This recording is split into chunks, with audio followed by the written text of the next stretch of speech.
Boom, bum, bum, bum, bum. Hello, hello, hello. Welcome, everyone.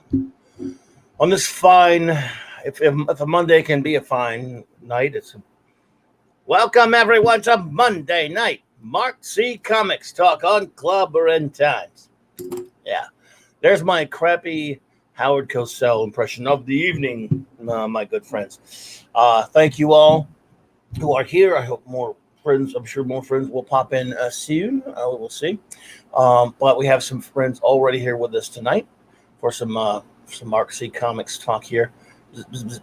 What am I doing? Okay, yeah, just handling a few things. We have it's comics talk. We have a comics related topic for you this evening, as always. But first, of course, before I get to my show notes and get a move on and stuff and do some comics news and things like that, I want to say some hellos to some great pals who have already popped into the chat. Of course, the beautiful, the wonderful, the magnificent Purple Valkyrie. Perp, what you doing, Perp? How are you? How are you? Always wonderful to see you. And because I know it's late over there, and I miss talking to you. So I hope you will come hang with me again soon. And of course, anytime. You're always wide open here. One thing I'll say before I get on with saying my hellos. Unfortunately, tonight, the two guests that I had planned, both of them were not able to make it. My great friend, the great Ace Cast Iron, and if you're listening out there, buddy, hey, that's the way it goes. I understand, and I love you, bro. And we'll get together and you'll get on whenever you can make it, bud, because I know you're busy. And things come up, we get that and stuff. And you're the one that got me to read Invincible all those years ago. And I know you wanted to talk about the show, and whatever you're able to come back on, we'll talk about that and Legion and all kind of other crap that we like to talk about. So. That and of course Loki was going to try to make it tonight, and he was not able to. Loki, if you're out there, brother, thank you not only for the fantastic intro, buddy, but I appreciate you. Loki's a great friend. He's been a fantastic friend of mine since I came onto YouTube a little under a year ago, and so appreciate you all, and of course appreciate those two. They were not able to make it, so I will fly solo tonight, I suppose. I do know other friends that I think I know other friends that like the show, but I'm not sure. And everybody's busy and it's last minute stuff. I asked one person that I think I know likes it, but I'm not sure about what everyone thinks about it or not or whatever. So I just kind of decided to go solo with it, unless unless the person that someone asks, we'll find out. But I'll probably end up just talking about it solo a bit. It's not because I know my good buddy Nick Weiser is a fan, but he's doing it tomorrow. By the way, you're getting on his great show tomorrow night, and there's a link in the description below to his channel. He'll be doing an Invincible review tomorrow as well, I'm pretty sure, since the season 1 has concluded. But anyway, also here tonight, J-Man, my good new friend who has a great channel. And by the way, J-Man I now have a link to his great channel in my description below. Please go check out his channel and support it. Let's see here.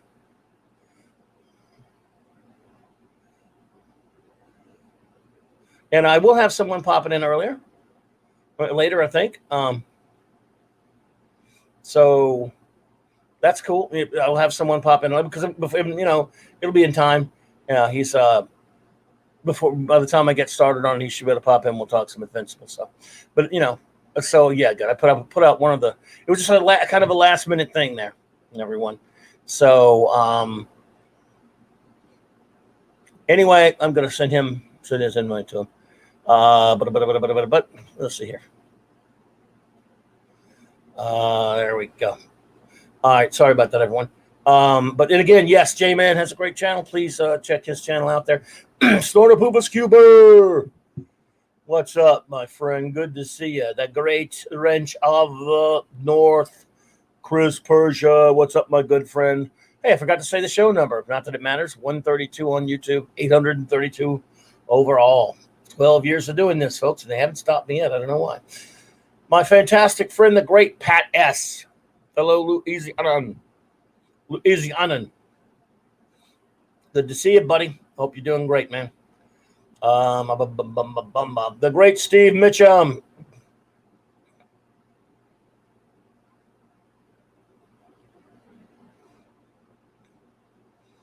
Great to see you, bud. Always appreciate seeing you here, man. Ironcaster, hello there. Good to see you, my friend. I'm kind of behind on the chat thing. I have to run it back a bit. It looks a lot different on this end, as I'm sure some of you know, if you do StreamYards. Oh yeah, look, hey, Purple next week if yes, please. Like I say, I like to give you again. You can pop on anytime. You can pop on now if you want to. But I know it's best to give you notice because it's such a late time over there, Purple. So again, whenever you want, of course, great. But yes, next week. Hey, that'll give you some time to get it ready. J.R. Bailey for the first time popping in. Eric. Well. JR, I thank you for being here. It is great to see you. Welcome to Clobberin Times. The great Mark D with a C. What's up, brother? Always a pleasure, bud. Appreciate you, man. Let's see. Let's see here.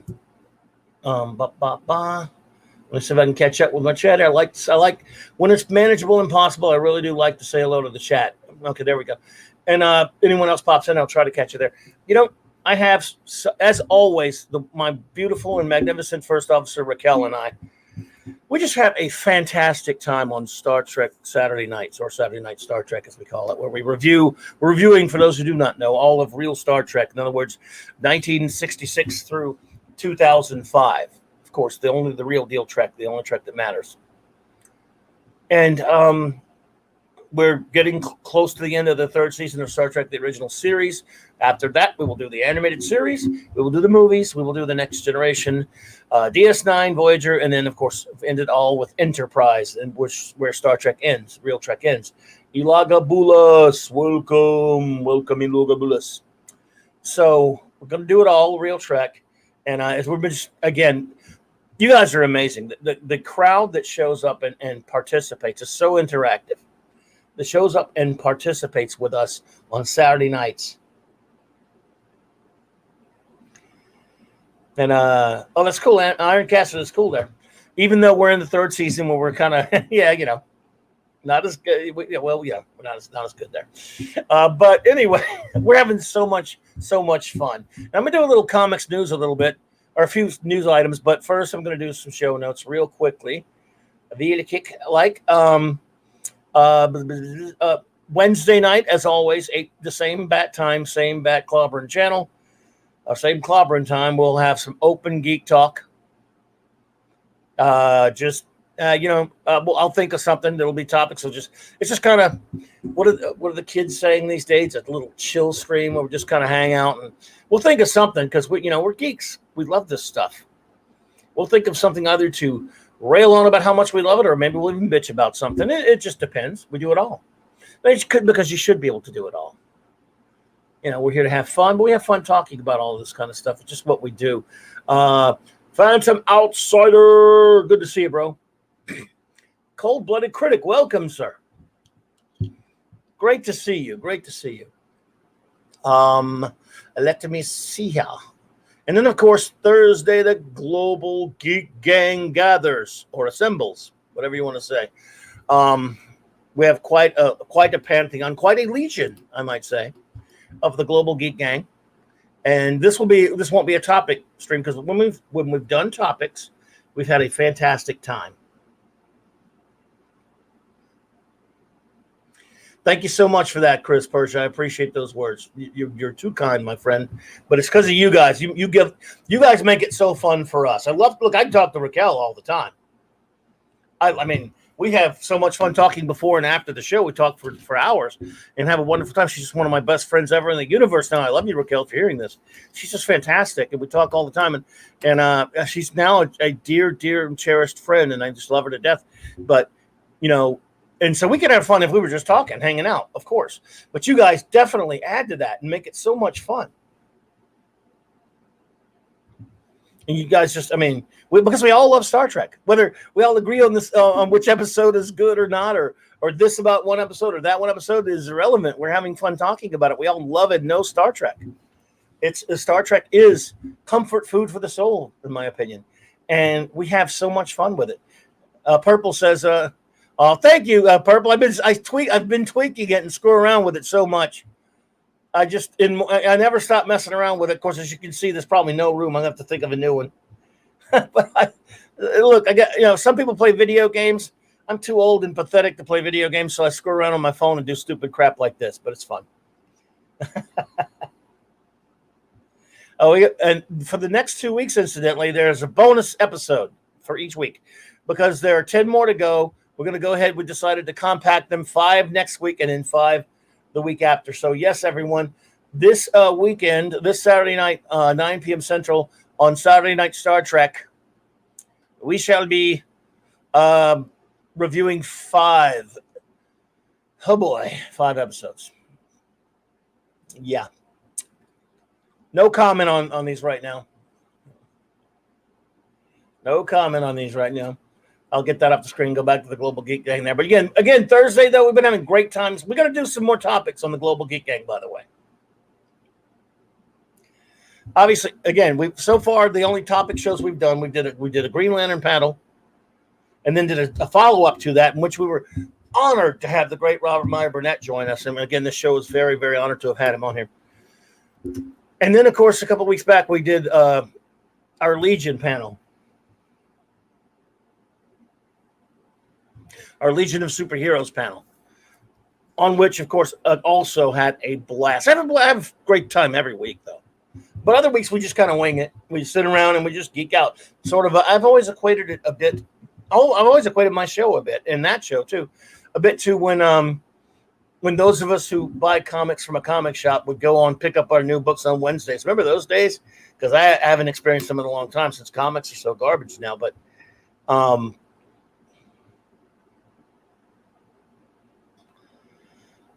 those were fun. I'd go to pick up my new books, or you go to pick up your new comics, and you would strike up a conversation about many geek topics, not just comics, but mainly comics, but other things as well.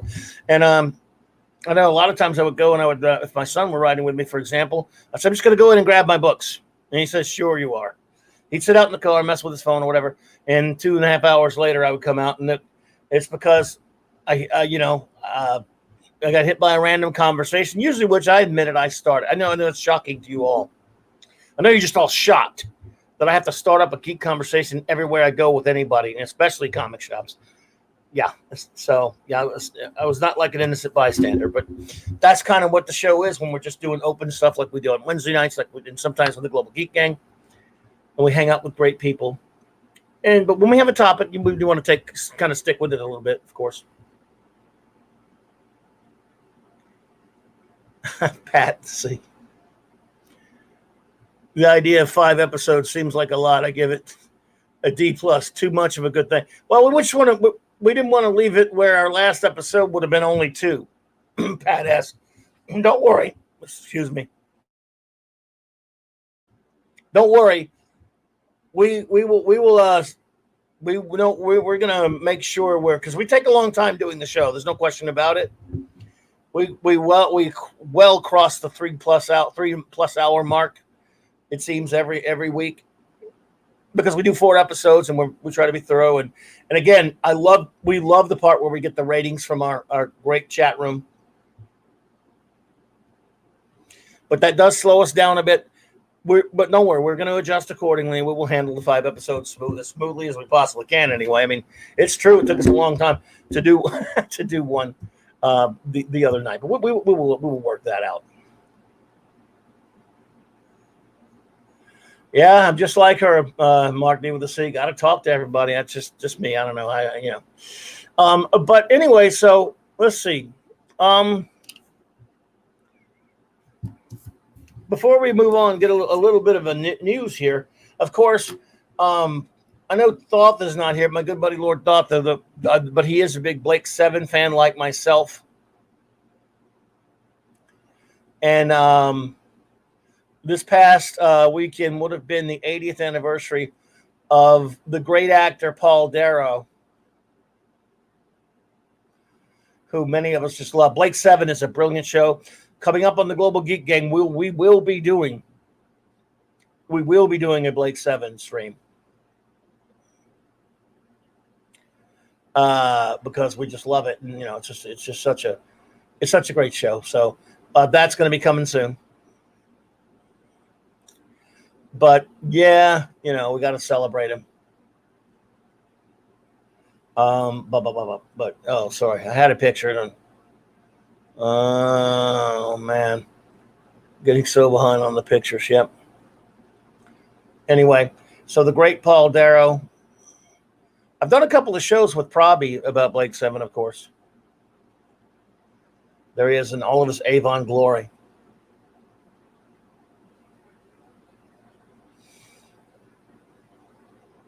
What a great character.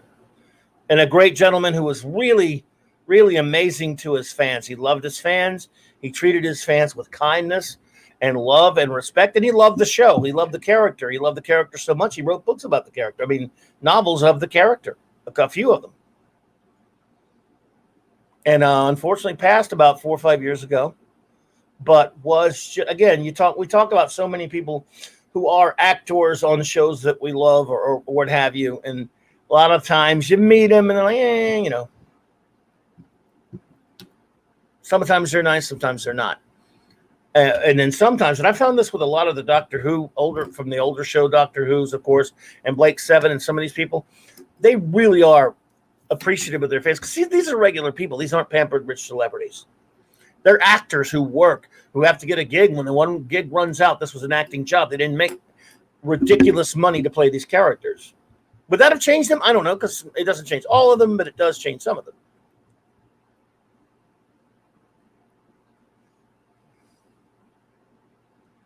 And Logabilis says, my first impression of Blake Seven was seeing a small group of fans huddled around a small black and white TV at a local sci-fi convention, 1982, watching episodes. I've learned to appreciate the show. I love it, and you know it's just amazing. Yes, Chris. Yes, he loved his fans, man. He was just, I mean, you talk to anyone who met him, and I was unfortunately.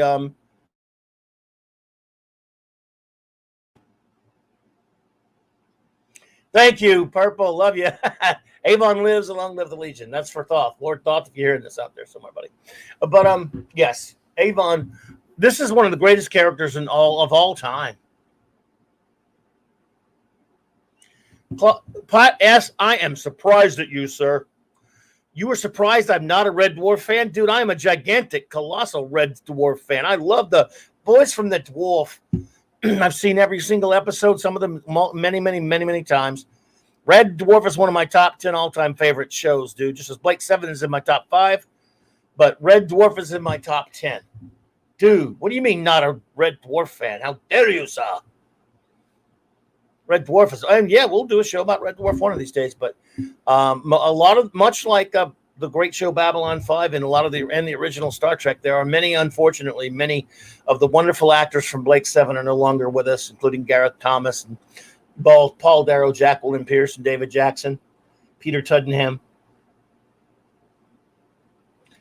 Hey, Purple, I didn't know you were a Red Dwarf fan. Oh, look, I would love to talk some Red Dwarf with you.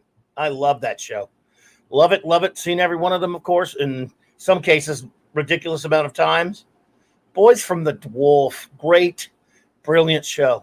I love a lot of Brit shows. So yeah, there you go. Yeah. Oh no, we love us from Red Dwarf. Let's see here. Also, a quick note. Let's see. See if I'm going to link to it.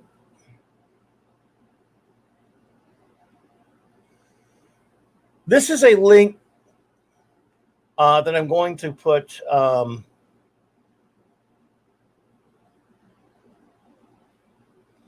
in the chat. This is to a Facebook event. Facebook event for in July. We don't know all the details yet. I hope that worked. It's a virtual con. Look, virtual cons are better than nothing. We're going to get real cons back one day. Hey, LJT Kirk. It's called Iconicon, and it is being put on by my dear, fantastic friends from Retro Blasting. Oh, Mike Beat, welcome, sir. Those of you familiar with Retro Blasting know what a fantastic page that is. And Michael and Melinda are just fantastic people and great friends of mine. I love them to death. They were real life friends that I've known for a very long time.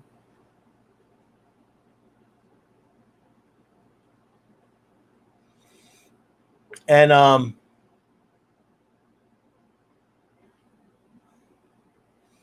I'm going to be. I'm honored to have been asked to be a part of Iconicon, and I'm going to be helping doing. I guess I'm going to be doing some panels.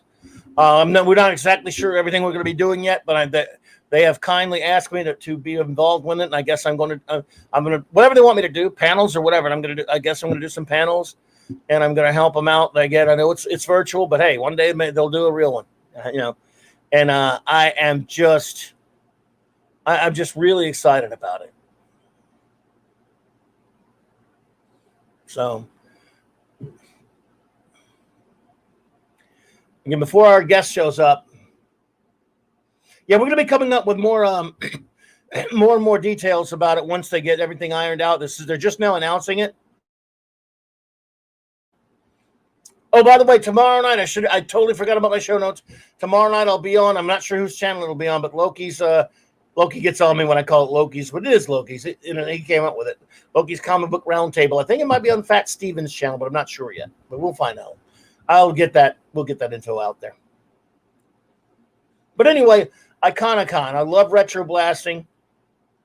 I love those, and that's gonna be a lot of fun, folks.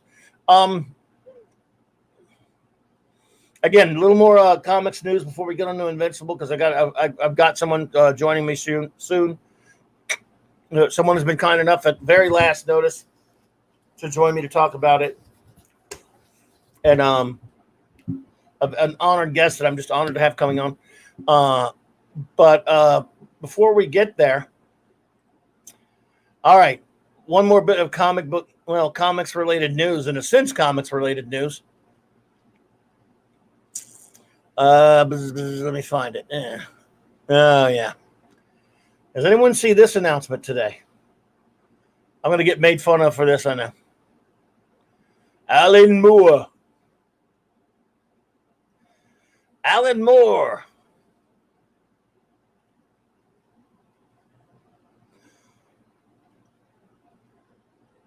is doing some books or something. Okay, thank you, Purple. It's on Fat Steven's channel tomorrow.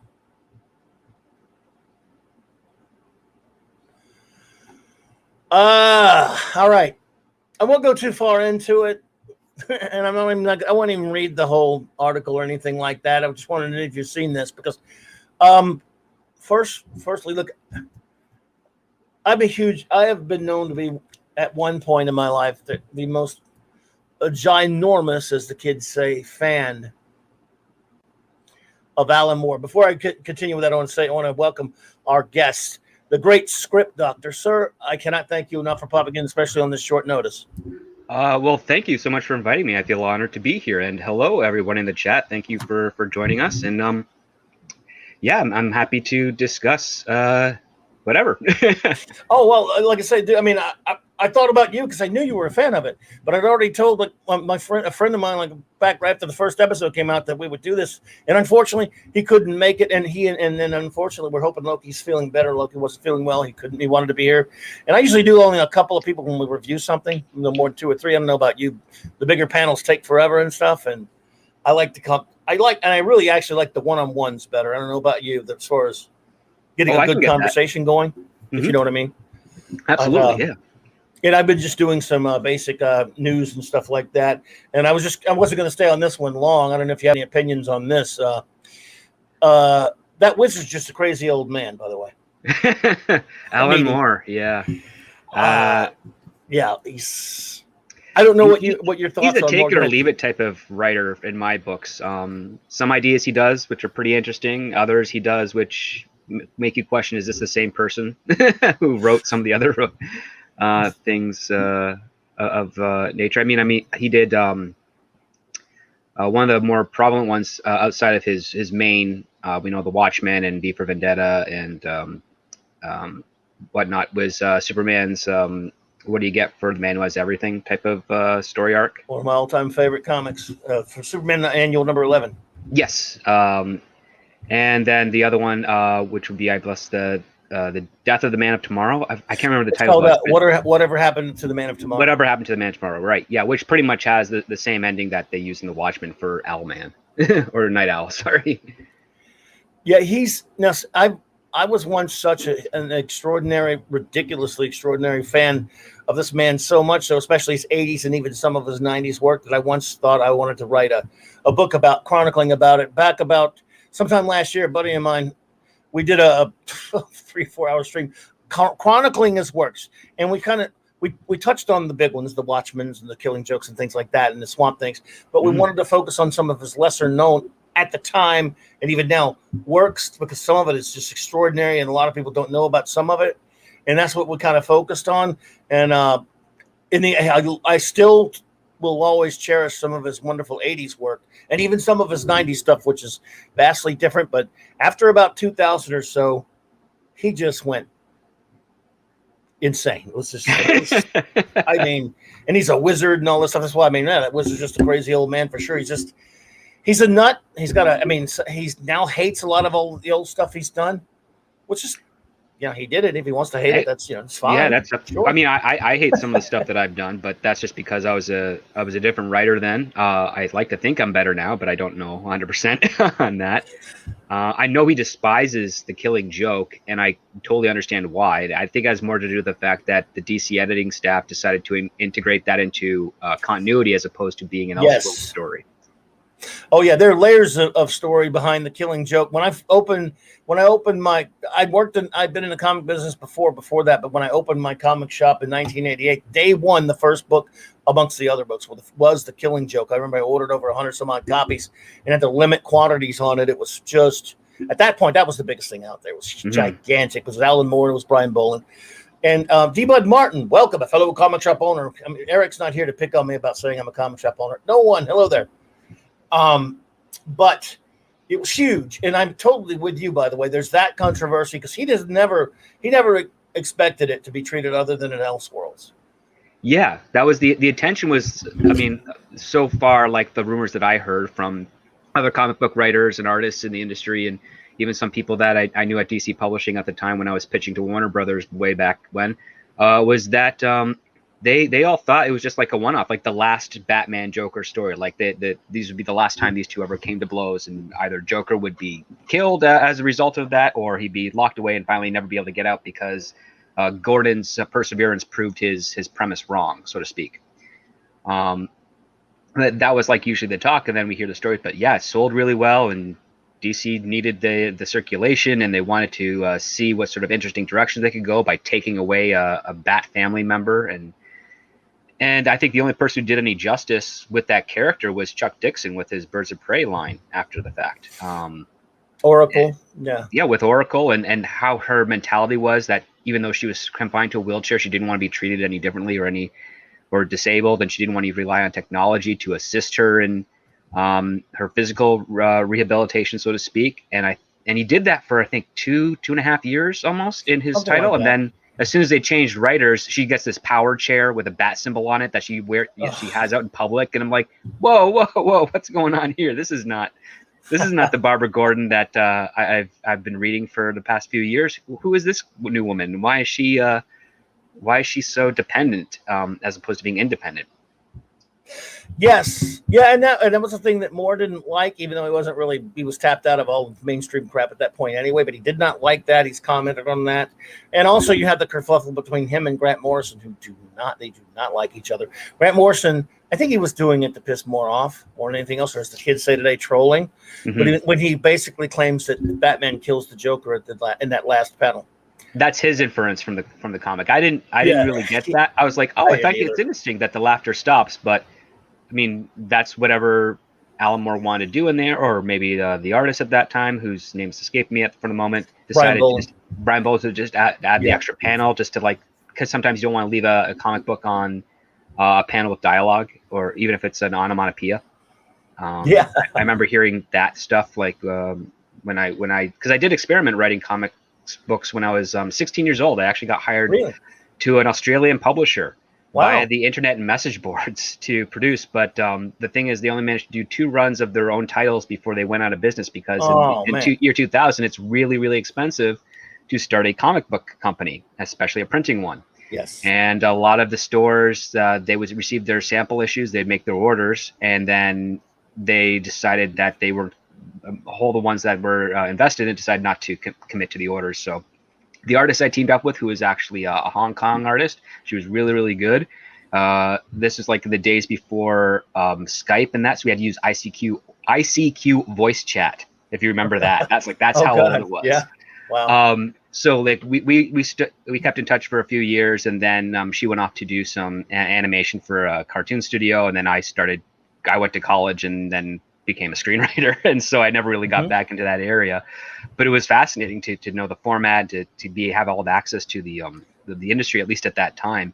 And then then in recent years, when I started pitching shows and things to studios and affiliates that are related to comic books, you find out that the industry is almost unrecognizable in just like a 10 to 15 year time. So yeah, it was quite something. But that was the one thing I learned when doing writing comic book scripts, is that your last panel should, if it's going to have dialogue, it's got to be like on a bullet, like an ending or at least a cliffhanger piece. But if it's going to be a contained story, it's best to just have like that type of denouement still image or panel, just to sort of, and then you just only have the end, at the end of it. And that's the advice that I got from a lot of other comic book writers that I would just carry out at that time. It was good. Like anything I met at conventions, any of the people I met at conventions and stuff that were writers and artists, I would be like, I'm writing this. What is your advice? And they would just give me their thoughts, and I'd take that down and run with it. And that was during my teenage years, from like 12 to 17. Wow, dude. I mean, so you were 16 when you worked on that comic then?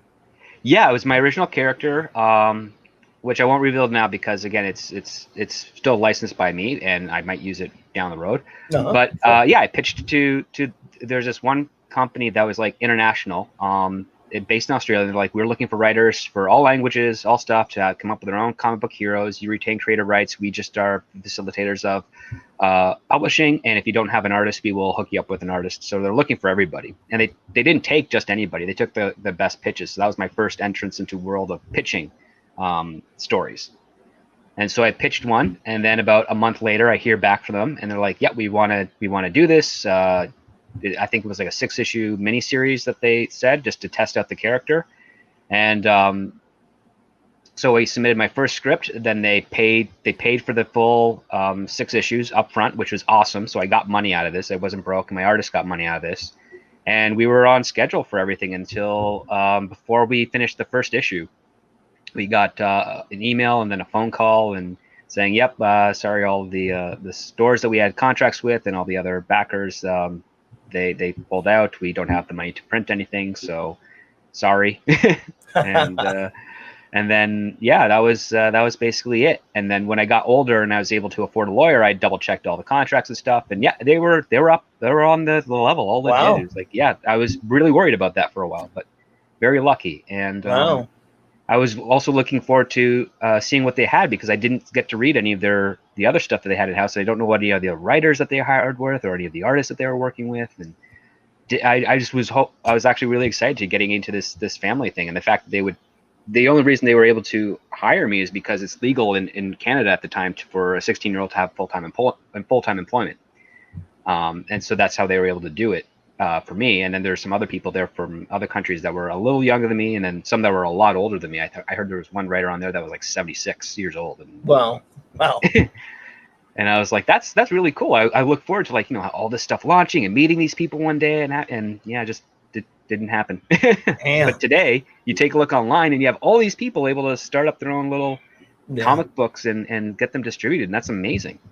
I'm so sorry, we went off topic there. No, you kidding me? This is Monday Night Mark C Comics talk, and I mean, yes, we'll get to Invincible, but dude, that's not off topic. The only that thing is, I just mentioned that because you're 16. That's close to Jim Shooter territory, who started when he was 13. So there you go. That's crazy, but that's amazing, dude. And we had a couple people, and we say hello to some that actually know ICQ.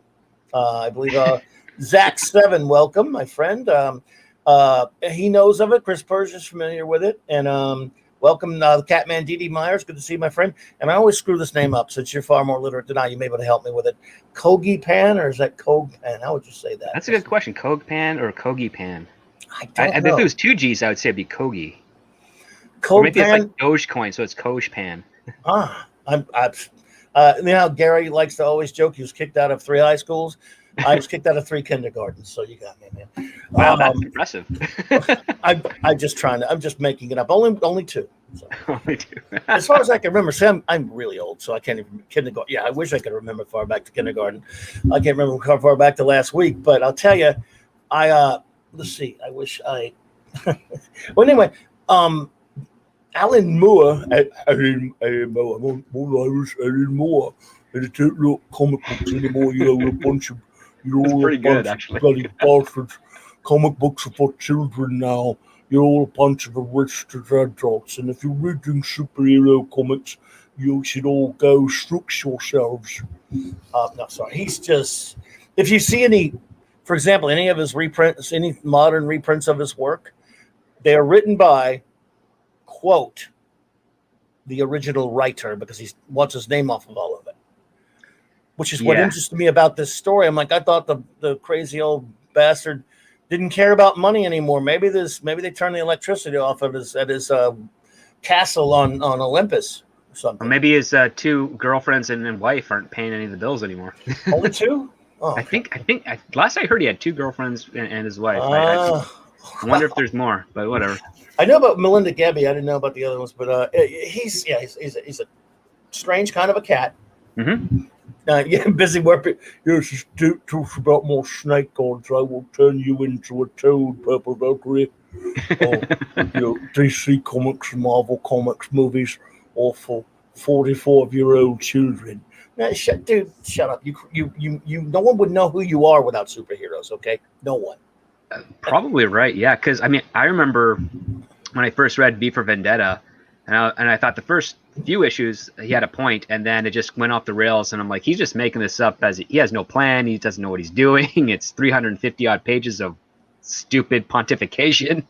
It's like, what is going on here? Well, that's a good point, because that comic originated as an 8-pager in the black and white of the black and white quality magazine in the early 80s called Warrior Magazine, and then he ended it without finishing the story. And then when he hit it big with Swamp Thing and Watchmen and other things like that, sometime around 1988, DC reprinted the ones that had already been. They bought the rights for it. They reprinted the ones that he had that were finished, and then they let him the last of the regular stable back, not the trade, of the comic that was coming out on a monthly basis. The last 2 or 3 issues were not reprints. He and Greg, I believe it was Greg Lloyd or whoever it was, that the artist had finished his story, so he never finished it until there was a 5-6 year gap, I believe, for when he wrote the originals. And then he went back and just cleaned it up, finished it, I guess, if you want to call it that. Yeah, because I think the originals he wrote were in a protest to the Thatcher administration in the UK at the time. Yes. And then when he completed it, well, she was gone, and you kind of saw the results of what her administration was, and it kind of didn't go the way Alan Moore thought. And no, but he still took jabs at her in Miracle Man. Marvel Man was a brilliant comic, and then that was almost a similar deal. It was in the same magazine, and he didn't finish it till many, many years later. But the way he finished that was incredible. But I love that. I love a lot of his work, especially in the '80s. I agree. D.D. Myers, I loved his Swamp Thing for his first 3 or 4 years on it. Actually, his last couple of years, but still, and he did write some great stuff in the '90s as well. In fact, a lot of the stuff he wrote in the '90s was a rebuke of the stuff he wrote, some of the superhero stuff he wrote in the '80s. But that's not here to this. Sorry, I'm getting off in the weeds, because when it comes to Alan Moore, I can go on about him. Sorry. When it comes to Alan Moore, you basically following his career is like trying to follow the subway lines in New York City. It's just all over the place. It's all over the place. Like spaghetti that was hit the wall, and you're like, okay, where are we looking at now? Yeah, and also the thing about Moore is you can. Even some of his greatest stuff, you can trace some of his sources in terms of things that I don't know how you want to put it, borrows from a little bit, which is fine, by the way. It's still great stuff. But his influence is, the Charlton stuff for his Watchmen, that was quite obvious. Well, the characters were. He did take them in a deconstructionist direction, but he was actually at least. Dick Giordano and Paul Levitt stopped him from using the Charlton characters, which I thought was a good thing. Yeah. But his wonderful Whatever Happened to the Man of Tomorrow, he stole that ending from a book called Super Folks by a very obscure superhero satire novel by, I think, Robert Meyer or something like that in the late 70s. And no one knew that except for those of us who happened to have read that book at the time. Yeah, that's news to me. I didn't realize that, because I knew that. I mean, Alan Moore also steals from himself a lot. Like any type he does something he likes in one book, he'll just put it over into another and just modify it a little bit. But yeah, I didn't know that he did the whole that type of aspect. That's interesting.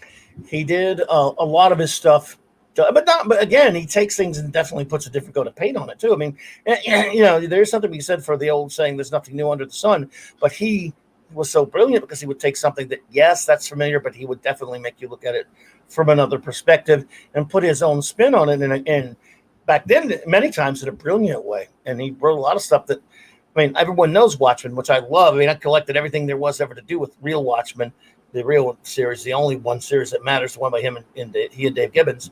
Yeah. And in fact, I might have been the first person in the world to cosplay Rorschach in 1986. I say that because probably right. Yeah, I say that because there were only 2 issues of Watchmen out at the time when I did it. But yeah, and I could actually fit into the costume. But that was at a con in Dallas in '86. But anyway, we're not that far off from Alan Moore because Invincible often, and let's switch gears to that since we're here to talk about Invincible. Sure. As many know, Invincible is a comic book that is really almost 20 years old. Was it like 2002, 3 or something like that? It seems that I thought it was like in the teens because I remember getting it more recently, but maybe it was early 2000s. I think it's something about 2003 or 4, so roughly somewhere up in there. Mm-hmm. And when a friend of mine who was not able to make it tonight, my great friend Ace Cast Iron, had got me to read it. Now, Robert Kirkman, is an interesting chap. Mm-hmm. He got me to read, my friend got me to read Walking Dead, the comic, and Invincible roughly around the same time. And there had been already a few issues out, so I bought some of the trades and went later. And after I had caught up on the trades at the time, I started buying the staple back, as we call it, regularly. And I know the reason why I mentioned some of this because I know you have gone back and read them all, which has interested me because I stopped somewhere around maybe issues 60 something or other, 70 or something or other. I kind of tapped out, which is a good long time to follow it. But and similar, by the way, with Walking Dead, it lost me as well. Mm-hmm. I didn't stop buying Invincible because I hated it. I just kind of lost a little interest in it. I might have continued on if I'd been binging it. Oh, there we go. Purple Valkyrie, 2003. Thank you, Purple. Yep, 2003. I was just checking right now because I got my digital copies that I got from when I was doing some stuff for pitching for some studios, and one of them had a contract with Image at the time, and they're like, "Hey, take a look at these properties, see what you can do." Excellent. And he even it's weird. It was weird because he was creator owned. He popped up in a Marvel team up in a revival team with Spider-Man once, which is weird. Which I don't know if that's tough to find now or not, but I remember. But that was like the second or third comics I read with him in it. When I started reading the comic, I picked that one up when it came out, which was kind of weird. I'm like, what's he doing? And, I mean, he's from a different, whatever. Read it. Kirkman wrote that. So anyway, the series, the comic book is, and again, I have the good fortune of having, well, it's not always a good fortune, but in this case it is garbage old man memory. So since I haven't read it in a long time, and you probably have a 10 times better memory than me anyway, not just being younger, you probably just have it far better because I've always had a lousy memory with some stuff. But also, since you've read it recently, that's going to be very helpful here. Whereas I haven't read the comic in a long time, but I have just, of course, watched the series. T-shirted historian, welcome. So that will be interesting to get some of your takes on that. So when let's say you hadn't watched it, let's say you hadn't read the comic, and I don't know, now maybe, oh God, I have some of the Ultimate editions, but it's been a good 10 to 15 years since I've read those. So when I'm watching it of late in these past few weeks, I'm fuzzy on it. My son's, even though he's a lot younger than me, it's been a long time since he's read it as well. We read it together. We used to read it when the new issue would come out.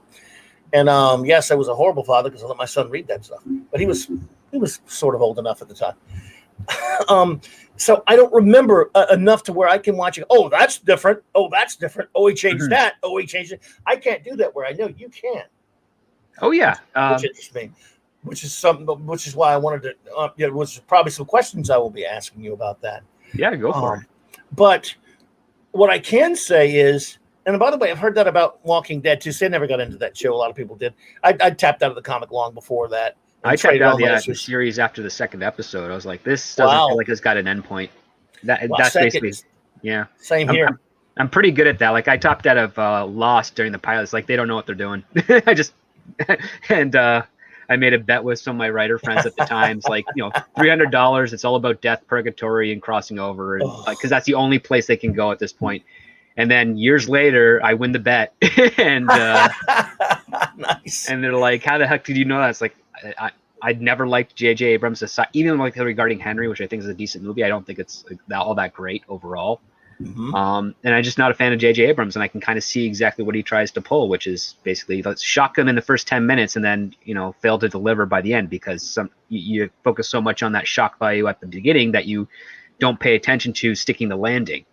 And that's the really, really important aspect of storytelling, is that you got to really, really know, pick what it is you want to open up with. And sometimes you want to open up big to catch whoever is watching or reading the attention, but at the same time, you got to make that ending bigger than what you start with. And if you do something that's so big and you realize, I can't stick the landing, you got to reconcile that with your beginning so that you can still hold their attention, but then make it worth their effort and their journey by the end. And that's really, really hard to do. That's one of the things that makes writing so damn hard, is that you can't just rely on, the first, the first attraction, so to speak. Like, you gotta make sure it has some substance to it as well.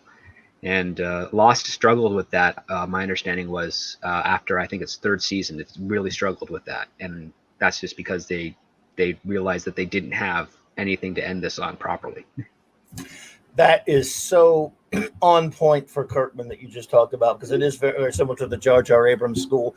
When I was reading Walking Dead, because again, I never got into the show like many people did. Many of my friends love it, and a lot of people, that's fine. Yes, Mystery Box, exactly, J-Man. And by the way, you have a big fan there, and I'm a big fan too, because I've seen you in a lot of these shows and stuff, and you're just extraordinary, and that's why we appreciate you being here. Kogi Pan, and I feel bad because I don't know if I'm saying it right. Awesome. I didn't realize Script Doctor was the guest. He's my favorite guest on Midnight's Edge. Mine too. The script. Okay, no more spam. Back to lurking. Okay, well, thank you so much. Thank you, sir. Oh, wow.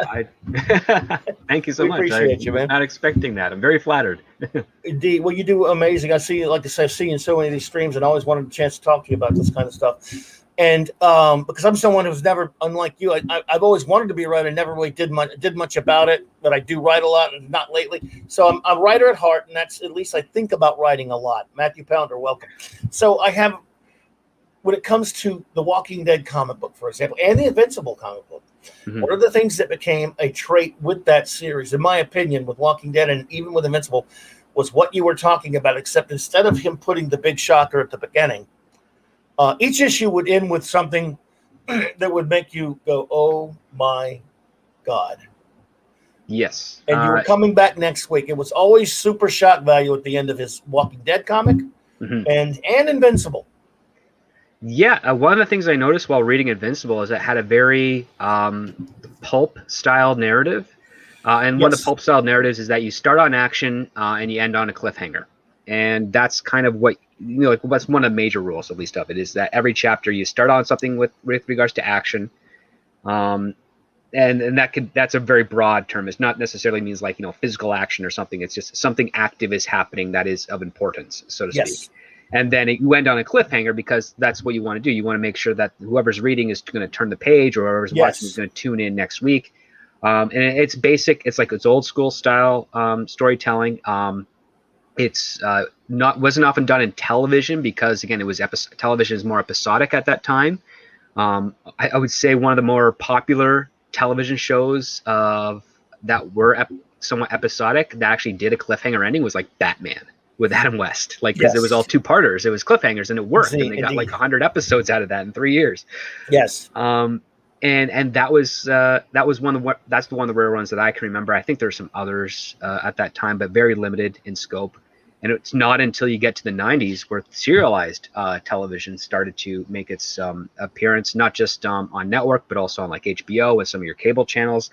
they started to integrate that formula as well. And that's what I kind of really enjoyed with Invincible, is that they would wrap up one story, and then the wrapping up of that story would set up another one that you would have to see for the next issue. Or he would bring something out of left field, and then from that subsequent issue, you realize, oh, this was happening in the background the entire time, and it references other panels and stuff. And you're like, okay, this is actually not bad. He may not have thought out his ending from the get-go, but he's paying attention to what he's written, and he's finding unique ways to reincorporate that into a new story.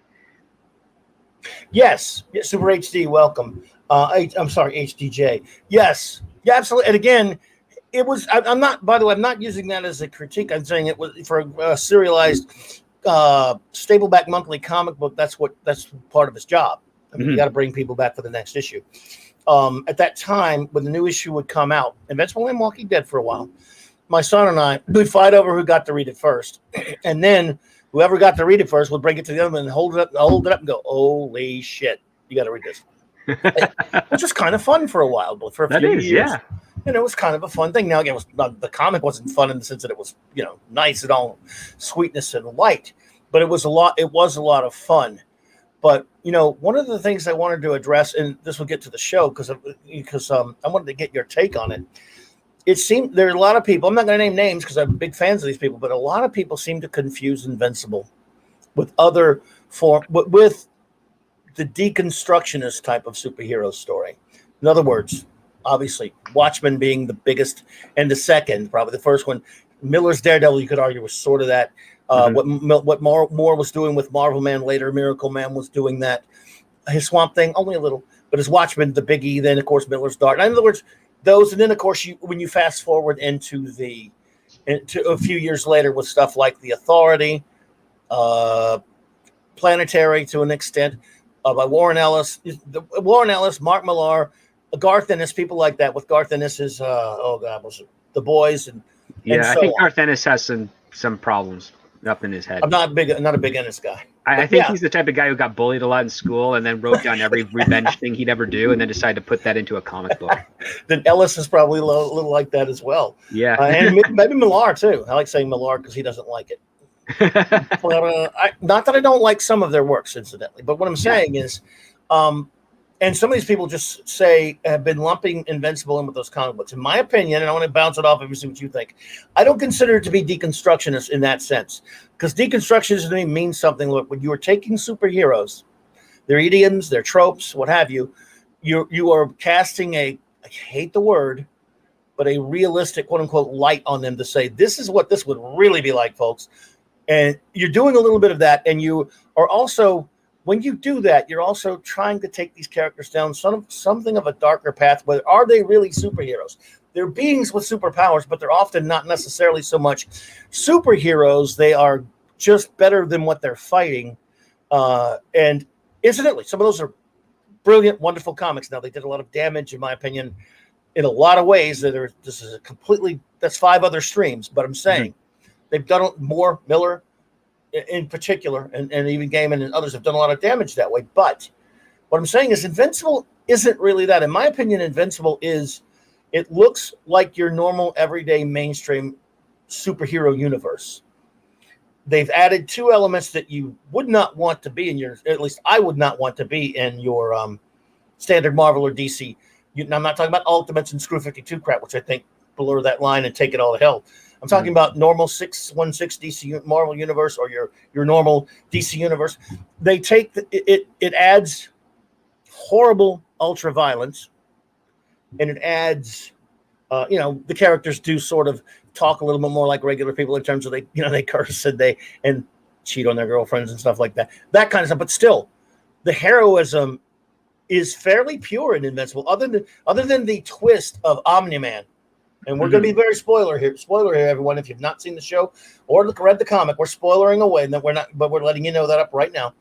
Omni-Man is a big twist, but and of course we know there's redemption later. And, I mean, they even used it in the episode too. Yes, exactly. But other than that, they look and act like real normal superheroes. They're not. They look at Invincible.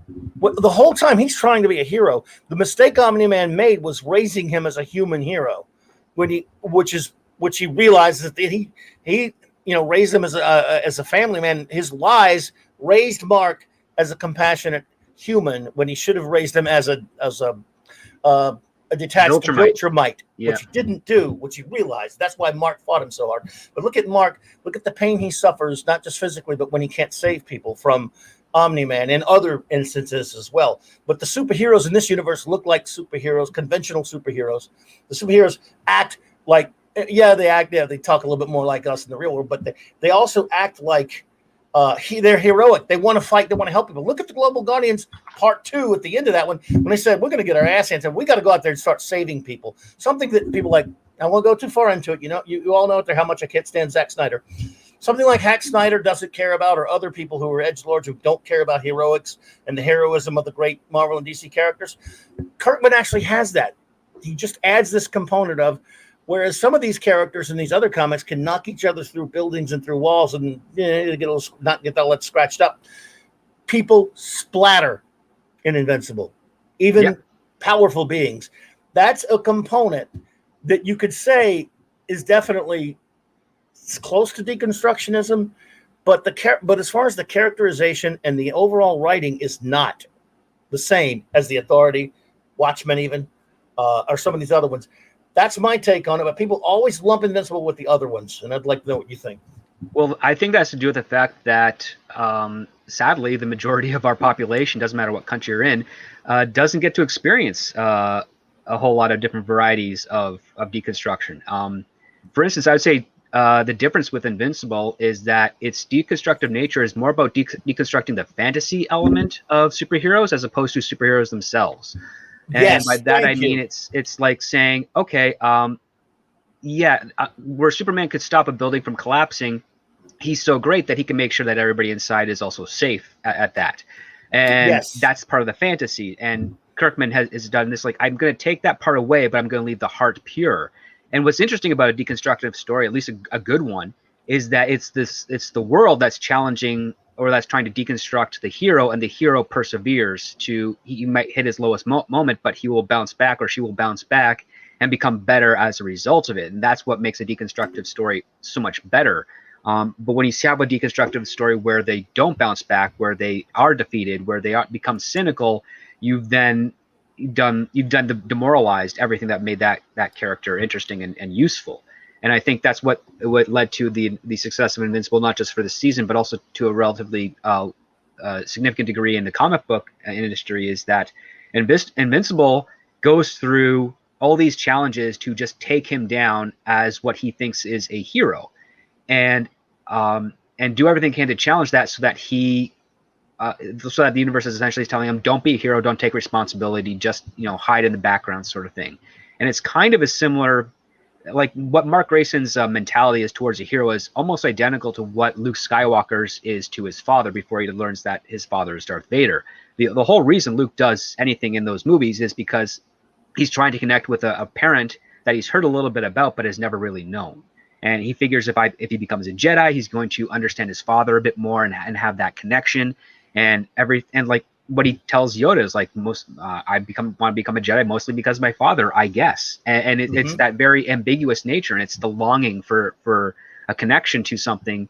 When the whole world around you has changed dramatically, you need to find something to hold on to. And that's why when Vader tells Luke that he's his father, Luke's got that silly yet ridiculous cry of no, and because his whole world has been deconstructed. He's like, if the one thing that kept me going this entire time was knowing that my dad was a hero and finding out that he's a villain, what does that mean about me? What does that have to do with my life? Like, who am I now? My identity is gone. And so the driving force in Return of the Jedi is to be like, maybe I'm going to stick to the idea that, yes, he is my hero, and my father was my hero. He something happened to him, and he's still good inside of him, and I can justify that by the fact that he didn't try to kill me. So I'm going to fight tooth and nail to prove that I'm right, even if it means I die in the process, because I cannot live a life knowing that the man who I idolized and barely knew ends up being the person that has destroyed the galaxy around me. It just doesn't make sense. How could I be? That means that I'm not a good person, so to speak, right? Yes. And that's some of the same thing that Mark Grayson was going through, especially in that most recent episode. He's basically saying, like, if you're like the biggest, Omni-Man's the greatest hero in the world, and if he's not really a hero, what the hell am I? right? And Mark didn't want to risk accepting such a pessimistic, disassociated, apathetic form of reality or being, when it comes to being a hero or the honor guard with regards to Viltrumite to take over a planet. It's a complete deconstructionist, and it's actually an interesting weapon too when it comes to defeating your enemy. Is you want to challenge their beliefs to the point where they have to take another look at their life and make a decision to their choices. And that's, again, goes back to Star Wars, which is the philosophy of the Jedi. Like Yoda says, knowledge and defense, never attack. And knowledge and defense is a debate process where if you have someone that's on like an evil side, you challenge every single one of their ideas, and you keep doing that without having to kill them, because if you can make them change their mind and toss away the bad ideas that have caused them to act evil, so to speak, then evil has nothing to hold on to with that person to further along. Like that person's not going to perpetuate the ideas anymore. Anyone that followed that person now has to re-challenge. It has a domino effect of challenging themselves. Okay, the person who taught me everything I knew has now walked away from that because he says it's wrong. So I'm going to double down and commit onto the path, or I'm going to have to take a look at myself and maybe see where he's coming from again. And that has a ripple effect. And that's kind of how you defeat an enemy, not just at the barrel of a gun, but like you just destroy the idea, or at least make the idea still alive, but completely ridiculous to the point where no one would enact upon it because they realize that it only leads to a loss on their own side. And that's kind of how you defeat the dark side, so to speak. And that's one of the things I despise about a lot of stories in Star Wars from people that say, it's only Jedi killing Sith, and that's how it works. Like, no, that doesn't feel proper to what the philosophy is behind Star Wars and the Jedi and the Sith dichotomy. And the same thing goes to heroes. It's one of the cool things that you get when a publisher tells writers, like, listen, this villain is really too good for you to kill off in this thing. You got to bring him back. You got to save him. Because you want that back and forth, not just for sales, but also maybe you can do something interesting where that villain ends up becoming a hero in some regard, or making amends for all the horrible atrocities that they've done. And that's what makes really interesting stories and characters. And also it's a morality play on philosophy, which is, take the most inoffensive religious quote, which is do unto others as others would do unto you, right? and like, because everybody can kind of get on board with that. Sure. And so and it's the hardest thing to sort of reconcile and do, because again, our own emotions preclude us for saying, like, no, what, I have a knee-jerk response, this person wronged me, I want to wrong them back, type of thing. And you're like, you gotta, sure. And it's the hardest thing to do, but that's what heroes try to teach in their journeys and their struggles, is that sometimes there's not an absolute answer. It's because humans are complex and complex beings. You don't, there's not just an instantaneous result with any situation. It's case by case, and it's and being able to persevere into that case is what makes heroes and stories worth telling, and philosophies worth discussing, and all that stuff. And Invincible does that in great strides, especially with that last episode, because everything that Omni-Man is telling Mark, it's not really to convince Mark, it's to convince himself. Yeah, absolutely. That's an excellent point about that. Oh, by the way, let's say hello to my wonderful friend, my first officer, by the way, the wonderful first, Raquel Briggs. And by the way, she says "squee" to you. She's a big fan. You know Raquel, I'm sure. Oh, I love Raquel. I love you, Raquel. My greatest first officer. She's, of course, I don't know if you know, she's my first officer on Saturday Night Star Trek. We're reviewing all of real Star Trek on there, and we're having a fantastic time every Saturday night reviewing all of Real Trek. We're in the third season now, that's kind of rough, but Real Trek, of course, original series. We're going to review only 66 through 05. So anyway, she's wonderful, and it's so good to see her. Pat S. says, with regards to Invincible, and this is interesting to me, you may think I'm overprotective, but my brother let me decide. But my brother let me decide if my 13-year-old nephew could see this. I told him no. Next year, when Season 2 comes out, and he's in high school. Okay. Yeah, look, I don't know I would let a 13-year-old watch it either. I warn people who are 30 years old, if you're squeamish, you don't even watch the show. That's one of the things I actually really enjoyed about Invincible, is the whole no holds barred to the violence that could happen with some of these interactions. Some of them completely believable. One that I saw was completely unbelievable, and that was Omni-Man throwing the butt of the gun through the guy's head. The only way that happens is if the head is resistive enough to not move from that. So it's more likely like it wouldn't be as much of a stabbing weapon. The head would be knocked clear off the body, or the head would just lead the body down to the ground and then be crushed once it had a hard enough resistance on a force on the backside of it, so like on the ground or what have you. But I mean, it was still a cool visual. I mean, incredibly disturbing, incredibly frightening. But I don't remember the comic being quite as bloody as the show. But maybe it's just because this is animated. I mean, it was bloody, but wow, dude, this is just disturbing. I know it's 2021. You know, the year's inconsequential. It's on a service that has no regard for censorship in that nature. It's like, this is an 18+ show anyways, and it's on Amazon. Yeah. So, you know, if you have a credit card or you have a Prime account, you should be old enough to watch this, so to speak. Oh yeah. I mean, I'm not complaining. For me, I mean, it's disturbing, but I'm fine. I just warn people that if you don't like gore, this is. I know there's probably some anime that's like that. I get it, but not many people here watch anime either. Mm-hmm. Which I've seen some anime that's pretty bad. And again, I'm not saying that I don't. I'll just put it to you like this, because the show is so well done and so written on so many levels. I really like it, but I can't lie to you and say that I don't maybe feel like I need a shower after I watch it sometimes. And and I use Batman the Brave and the Bold for that, which I had a wonderful time talking about last week. The show I love. That is a great show. Like so many people would say you can never follow Batman the animated series. I'm like, no, you can. They did it with Batman the Brave and the Bold. That's so good. That did it. I mean, that's why I always am adverse to saying you'll never top like X series or what have you. It's like, no, someone's going to come around and surprise you, and that's what makes it even more better. Is because then you've got two great things that have come, and then maybe a third, and then a fourth. And I love them both. Batman animated series is definitely truer to the Dark Knight detective that Batman really is. But as someone who was introduced as a gateway drug to this in 1966 as a very young child by Adam West and that wonderful TV show, that's how old I am. That's the first one I saw too. It's the first word I could say is Batman, and it's because of that show. That's what my parents taught me anyway, and I'm proud of it. And as geeky as that is, and that was my gateway drug to superheroes. But so there's a place for it. There is precedent for the more lighthearted Silver Age, Bronze Age Batman. And so the wonderful innocence and brilliance of that show, which I had so much fun talking about last week. After I watch an Invincible episode, I need to throw in a few episodes of that just to kind of, okay, so this is what really superheroes are. I'm more comfortable with this. But good is good. And the thing is, there's still Invincible for all of that carnage. Unlike a lot of the stuff that the Millars and the Innes's of the world do, which I'm not saying those are bad things, or the Ellis's, Invincible has a kind of heart that those things don't. Yes. I would, in my opinion, now we have J.R. Bailey had an interesting question too, I guess. Sure. Script Doctor's idea is nice in theory. Now, I'm not sure exactly which one, but you probably know. But just how many bodies are you willing to see hit the ground before the evil doer goes down? I'm not sure exactly. Well, that's assuming that okay, so that's probably with the philosophy about like don't execute your villains, but try to save them from their own darkness.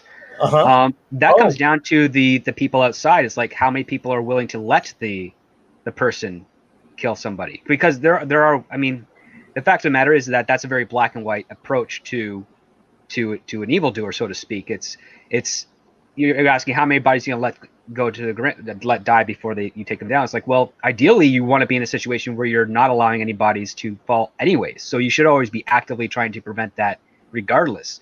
I mean, the whole concept between good and evil is that it is a struggle. And if you're someone who is going to acquiesce or allow the bad guy to commit those types of things, then you are no better off as a person. Like you don't have a leg to stand on, so to speak.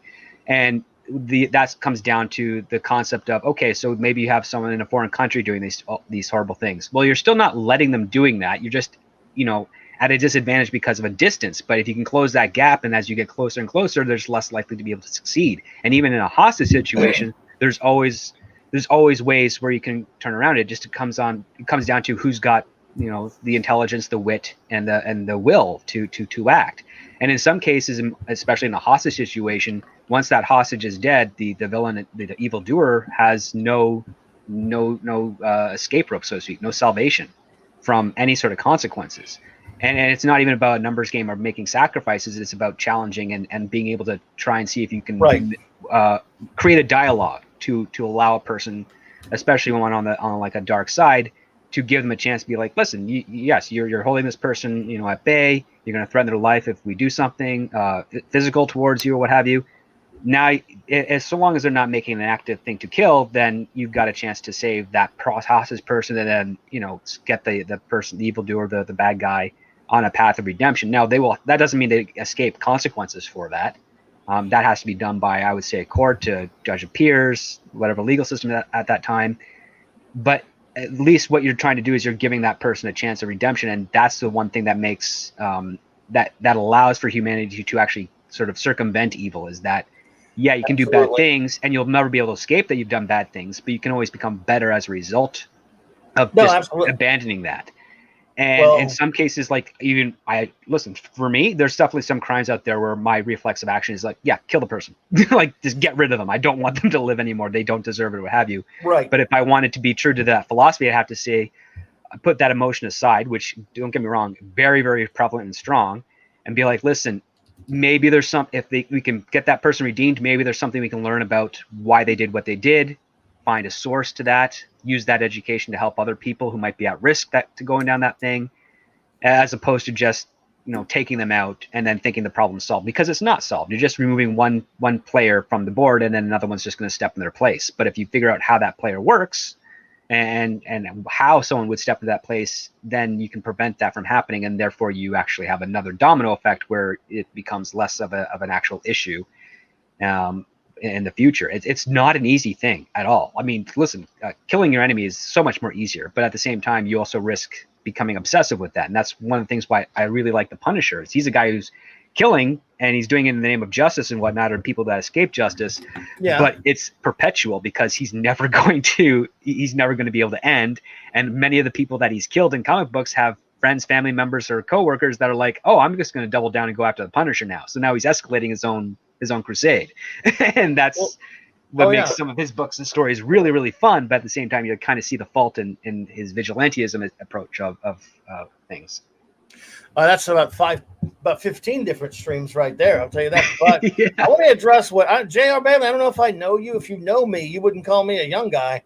I don't know what you get in this young guys crap, dude. You young guys are wussies. Well, I hope I'm young compared to you. That may not be young compared to someone. Try reading Robert E. Howard. I have many times.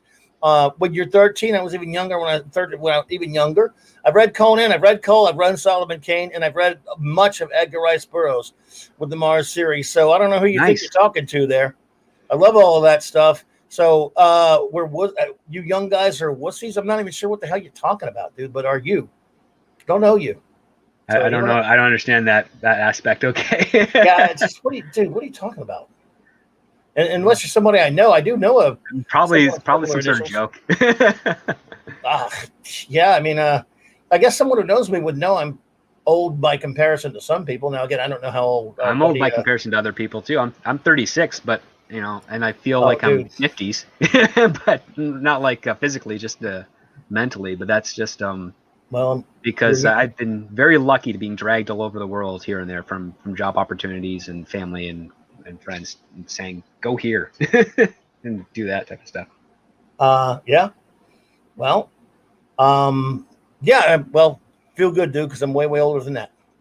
But all right, well, we're gonna, we can't really have a tete-a-tete with JR there, but well, he does ask an interesting question, and I think it's kind of funny because he's like, Batman has to kill. It's like, no, he doesn't. It's not his responsibility. It's the responsibility of the legal system. No, Batman again. If Batman, so first, I'm not a big Punisher guy, as you mentioned. You're a Punisher, but because he's really Punisher's pretty much kind of a ripoff of Don Pendleton's The Executioner, Jerry Conway. In his early days, the Punisher used rubber bullets, but neither here nor there. But Batman does not kill, and Superman it does not kill. And there have been instances where people who have written these characters have used them to kill. That doesn't mean that's in their structural makeup. People like to say Batman carried a gun in his early issues, and he killed before he had an origin. Before he had an origin first. Before he had an origin, and on top of that, I mean, Bob Kane was just kind of ripping off the Shadow at that time, and then Hellfinger was trying to pull him away from that. So exactly. So that's that. The other part too is like you have the core of the character. So for instance, like for myself, being a younger man and a fan of Batman, Superman, and a lot of other DC characters, one of the things I did not have the means to do is read every single back issue that I could. You just don't have the time. But what you end up doing is you end up working adjacent to that by understanding the psychology of human beings and the psychology of a character. So for instance, someone like Batman, who is the profile being is that he is a child born into a great amount of wealth, who has such amount of empathy that he's willing to sacrifice his life to make sure that nobody loses the thing that has real value, which is family, especially to like a corrupt system or a crime. And there's something very, very interesting about that. And it also shows a level of determination and understanding for such a young boy to make such a quest on themselves. And what it ends up telling you is that, number one, Batman determined that he needs to have the sharpest mind to not just understand what's going on with the city around him, with what people, but also to outwit them as well. Because in case he comes up to someone who's just as intelligent and as resourceful as himself, and then he has to get his body to its own peak perfection, not the peakest of the human race, because that's impossible, but to the best that his ability can get, and then put those together in order to start this quest where he's basically just tipping the scales in favor of justice, where so many years it's been tipped away from justice. And he is just basically being an independent agent. And as an independent agent, he's well aware that even though he is breaking the law to some degree by involving himself in crimes and possibly jeopardizing investigations, the moment he takes the punishment into his own hands is the moment he no longer becomes a crusader for justice and then becomes an executioner based on their own personal belief systems. And that's what the justice system is supposed to kind of avoid, is the personal belief aspect. It's like, no, the collective has agreed to these rules, these laws, these punishments, and it is up to us to have a trial by jury of a person's peers to determine if, number one, the person is guilty beyond a reasonable doubt, which is very important, and number two, to sentence them to a punishment to pay their debt back to society for what they took. And if that is circumvented, then you end up getting into like a Judge Dredd territory, which is, again, it's making fun of a fascist type of society in the future. And the last thing anybody wants is to deal with a cop that's going to kill them for a minor minor discretion. That's why I love Judge Dredd, but it is satire. People forget that. It is incredibly satire. I mean, even the earlier issues are actually quite comical. That's why the dummies who made that new movie that everyone loves so much totally missed Judge Dredd, in my opinion. I won't get into that because that's the whole show. But I hate that movie because it doesn't have any of the satire. Judge Dredd's just a blood and guts shoot 'em up. But everyone loves it because the right guy played Dredd. But to me, the story was garbage. But to go back to J.R. Bailey's comment, it's like, well, it's by the way, not JR, so much. it's all cool, man. It's great. You're good, buddy. Don't worry about that. It's not Batman's responsibility, and if the state or if society wants to put it on Batman's shoulders to do that, then they're basically saying, well, we don't want to take responsibility for the people that we helped create and ruin our lives, which is horrible. It's basically, he's basically saying, no, it's why is the Arkham Asylum such a place where the Joker can escape all the time? Like, why aren't it's basically down to the responsibility of people within the system that are allowing the criminals to prosper, and Batman is kind of there just to sort of rebalance it and push them back into the cell, back to help. And it's the society that's not doing their job, and that's the thing. Like, if every single person within the function of society had the dedication, commitment, and understanding and accountability within their own standings, then they wouldn't need a Batman. And that's kind of like the point. That's why heroes are heroes, is because they're who we aspire to. If we can be more like them, they wouldn't need to exist, so to speak.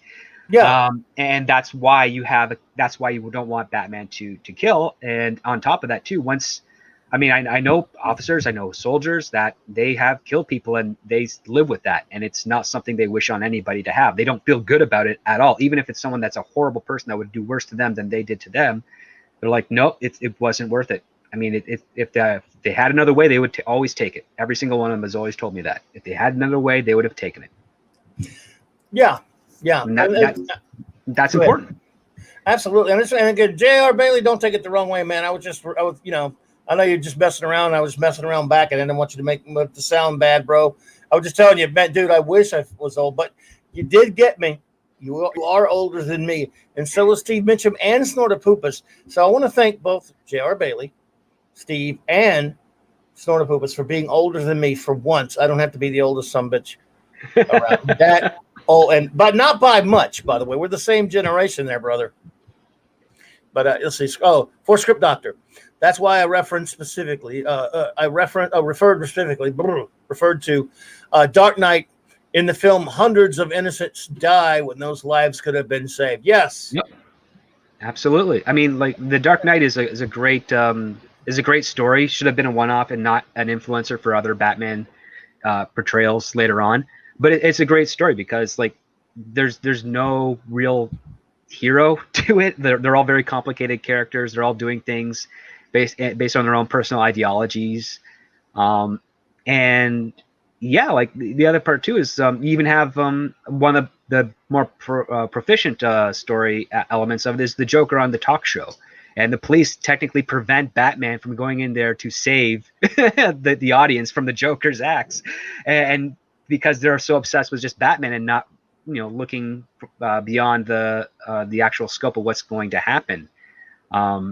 And so then that's kind of like the cool aspect of that Frank Miller did at that time, which is like, yep, sometimes a person's own quest for justice or clout or what have you blinds them from the actual problem at hand, and as a result people can get hurt. And that's something that's a good lesson to learn, not through personal experience but by example from someone else. It's because then you can avoid that in the future. So it's really it's really complicated thing, but it's what makes stories and also the people in life who can achieve that ability, well revered and sought after. Yeah. Chris Crockett, what's up, brother? Good to see you, buddy. Another great old friend. Yeah, look, no, I'm just delighted. We had another one, D. Bud Martin. People older than me are always welcome here because I don't want to be the oldest one. So we call this the old folks' home of YouTube. The old but geeks' there's wisdom in age. I mean, I've rarely met people older than me that don't have some wisdom. I think I've only met two that don't, and that's because they've never left the town that they came from. They never traveled. They just want to, they do the thing that I would say is antithetical to life. They just bury themselves away and don't want to interact with anybody. And you're like, wow, you're 75 years old and you haven't lived a day. But if you're happy, you're happy. That's all I can. There you go. Yeah. There you go. And when it comes to look, one thing I'll always be a very, very, very young person on, and maybe perhaps a little immature on, is my love for superheroes. So I don't necessarily, gravitate as to the deconstructionist stuff as much as I used to. When you have to remember, I was, when Watchmen came out, I was a young adult. I was about 20. I was like 21, 22 when it came out, and that, of course, comics. And as someone who'd worked in comic shops, later owned one, and then worked in a bunch of them all throughout the 80s and 90s. I had kind of gotten away a little bit from mainstream comics, and I wanted the edgier stuff. But I was, again, when you're in your late teens and into your early 20s, that's kind of natural.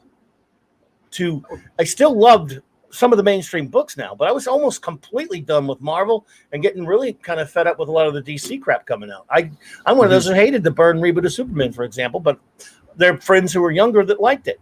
But my age, I was kind of aggravated with it. But anyway, my point being is I don't like revisionism that much either, but what Moore was doing was really just fascinating me, and I was really, really loving all of his stuff, not just the superhero stuff. But eventually I got kind of sick of some of it, and so did Moore, and he started doing some comics throughout the 90s that were more kind of almost, in a sense, apologies for some of that work in the 80s that was deconstructionist. But when Invincible came along, I wasn't really thinking along those lines. I guess it was brutal, and it was different, and it was different from stuff like Millar and Ellis were doing, and Ennis was doing. But it had those components that we had discussed already. It added that, I hate the word realism, really, but it added the violence, the ultra violence. It added some of the, again, that's probably what would happen if people were really getting knocked through walls and through buildings and having cars thrown around and all that kind of crap. It also added a lot of crazy comic book, science fiction, science fantasy tropes, and it goes all out. And again, what makes this almost more disturbing than if you just do some, like The Boys or something like that, it's just a bunch of characters who are a bunch of superheroes who are nasty and ugly, and they're not superheroes at all. They're just superpowered beings in costumes. This is more disturbing in a sense. Invincible is a little bit more disturbing than those if you really think about it, because it does look like more like a standard DC mainstream DC Marvel universe. Mm-hmm. For me, I think that actually works better than just making everybody nasty. They got a lot of good people. There's a lot of good in this show. For all that horrible violence, has heart and soul, because the comic book did. And yeah, one of the things I felt was kind of funny with the comic book is that they would the Kirkland would say, "Oh yeah, remember this is a family-friendly, kids-friendly comic book," and it's like next panel there's guts strewn about, but at the same time with all the violence, you're like, not a single bit of nudity. That's kind of weird for for that you're going in one complete direction of that. Like usually it's sex and violence that sells, but in Invincible it's the sex is very passive. It's not, I mean, granted it's not graphic, and thankfully so, because that would have a whole bunch of other issues, but it's like it's barely even addressed or alluded to or what have you. It's completely like not in there. It's all about just the blood, guts, and violence and the cursing. And then to your point, like the other part too is like realism, and you should hate that word because there is no such thing as a realism. Realism within a story is basically selling that world that, yes, this is how the world plays, how it functions, and this is how it's going to remain. The moment you try to take in what we think is the real world into another genre, especially one of fantasy, you are then basically providing a very narrow perspective of what the real world is into that fantasy. And that's basically just what it is. You can't have true realism in a comic book or fantasy property, because it's a singular perspective of realism, and that's what ends up hurting it. I mean, even when you take a look at the Dark Knight trilogy that Christopher Nolan did, so many people argue that it's realistic. I said no, it's very unrealistic. I mean, just very. Even some of the dynamics with regards to like how, especially in the Dark Knight movie itself, like there's that whole Batmobile car chase scene with the garbage truck and stuff, and yes, the geometry of that and how roads work does not realistic in any way, shape, or form. And that's just the easiest one. And the other part too is like you've got a character like the Joker, who apparently is always one step ahead of the cops, but he's not doing anything to really earn the title of the Joker. He's just basically a crime boss that nobody knows who his identity is. And it's like, okay, that's as far as you're going to go with a character like the Joker. I mean, Jack Nicholson's Joker, he poisoned people. He made people technically poison themselves in that movie, and it was up to Batman to figure out the combinations in your toiletry products to put a stop to it. I mean, that's Joker, like right off the bat, like the Joker getting other people to kill themselves and not even know it in order to look beautiful and look clean. That fits right in line with what the Joker is as a concept. But the Dark Knight, you're like, man, Heath Ledger's just awesome being this like chaotic character and stuff, but I just can't associate his actions and his motivations with a character like the Joker, because they don't cross, they don't overlap. Like he's got similar fashion, but he actively puts the paint on. Yeah, he's got scars, and he's got great stories of how he got those scars, and like there's all these great interesting aspects and performances and stuff, but it's like it's so disassociated from the character, at least at that time. It wasn't until after that movie when the comic books started to follow suit and copy that, which I think was also another big mistake. But yeah, it's like, man, he he's fun and he's a cool villain for this type of Batman, but he's just not Joker-y. And I can't even remember Heath Ledger's Joker laugh. Of all the laughs, like I can remember Jared Leto's crappy Joker laugh easily, but Heath Ledger, he doesn't really have a laugh. No, he doesn't. Really. He has a whoos. He does the whoos a lot, like the hoo, but like he doesn't have a Cesar Romero laugh, which is chilling. He doesn't have Mark Hamill's laugh. He doesn't have Jack Nicholson's laugh. He doesn't. He doesn't have Alan Tudyk has a laugh that he did for Joker in the Harley Quinn cartoon series, and I just for the life of me cannot remember the name of the guy who voiced the Joker in Batman: The Brave and the Bold. But that guy's laugh. That was I think Jeff Smith or something. If it was Jeff Smith, Michael McKean. I think so. Michael McKean also did the Joker in Batman the Animated Series episode, where they did a flashback to the Silver Age Batman, and he had a distinct laugh. That was the one where the kids were telling their own version of Batman stories, and one of them was the Joker in the Museum of Giant Objects, like giant pianos and pool tables and stuff. That was an episode of Legends of the Dark Knight. Yeah, Dick Sprang. That was an homage to the great Dick Sprang. Nick Sprang, and then they did the Michael Ironside as Batman for the Dark Knight Returns. They did. That was a great one, by the way. But like, I mean, those are very distinct, and you're like, oh man. And the other part too is that Heath Ledger loved that role, and there's already talks of him coming back for the third one to really put like a nail on the button. And then unfortunately he died making the Imaginarium of Dr. Parnassus. And Christopher Nolan at the same time didn't want to do a third one, but was obligated to, because he even though he was on the rise of popularity, he did not have the full power he has today. So he just kind of, reworked. He just kind of like, took an easy story of like Bane and decided to make a merge it with No Man's Land, and just give us that. Yeah. thing. No, yeah. By the way, also not realistic. You wouldn't be able to move in that. No one would be able to move in that costume.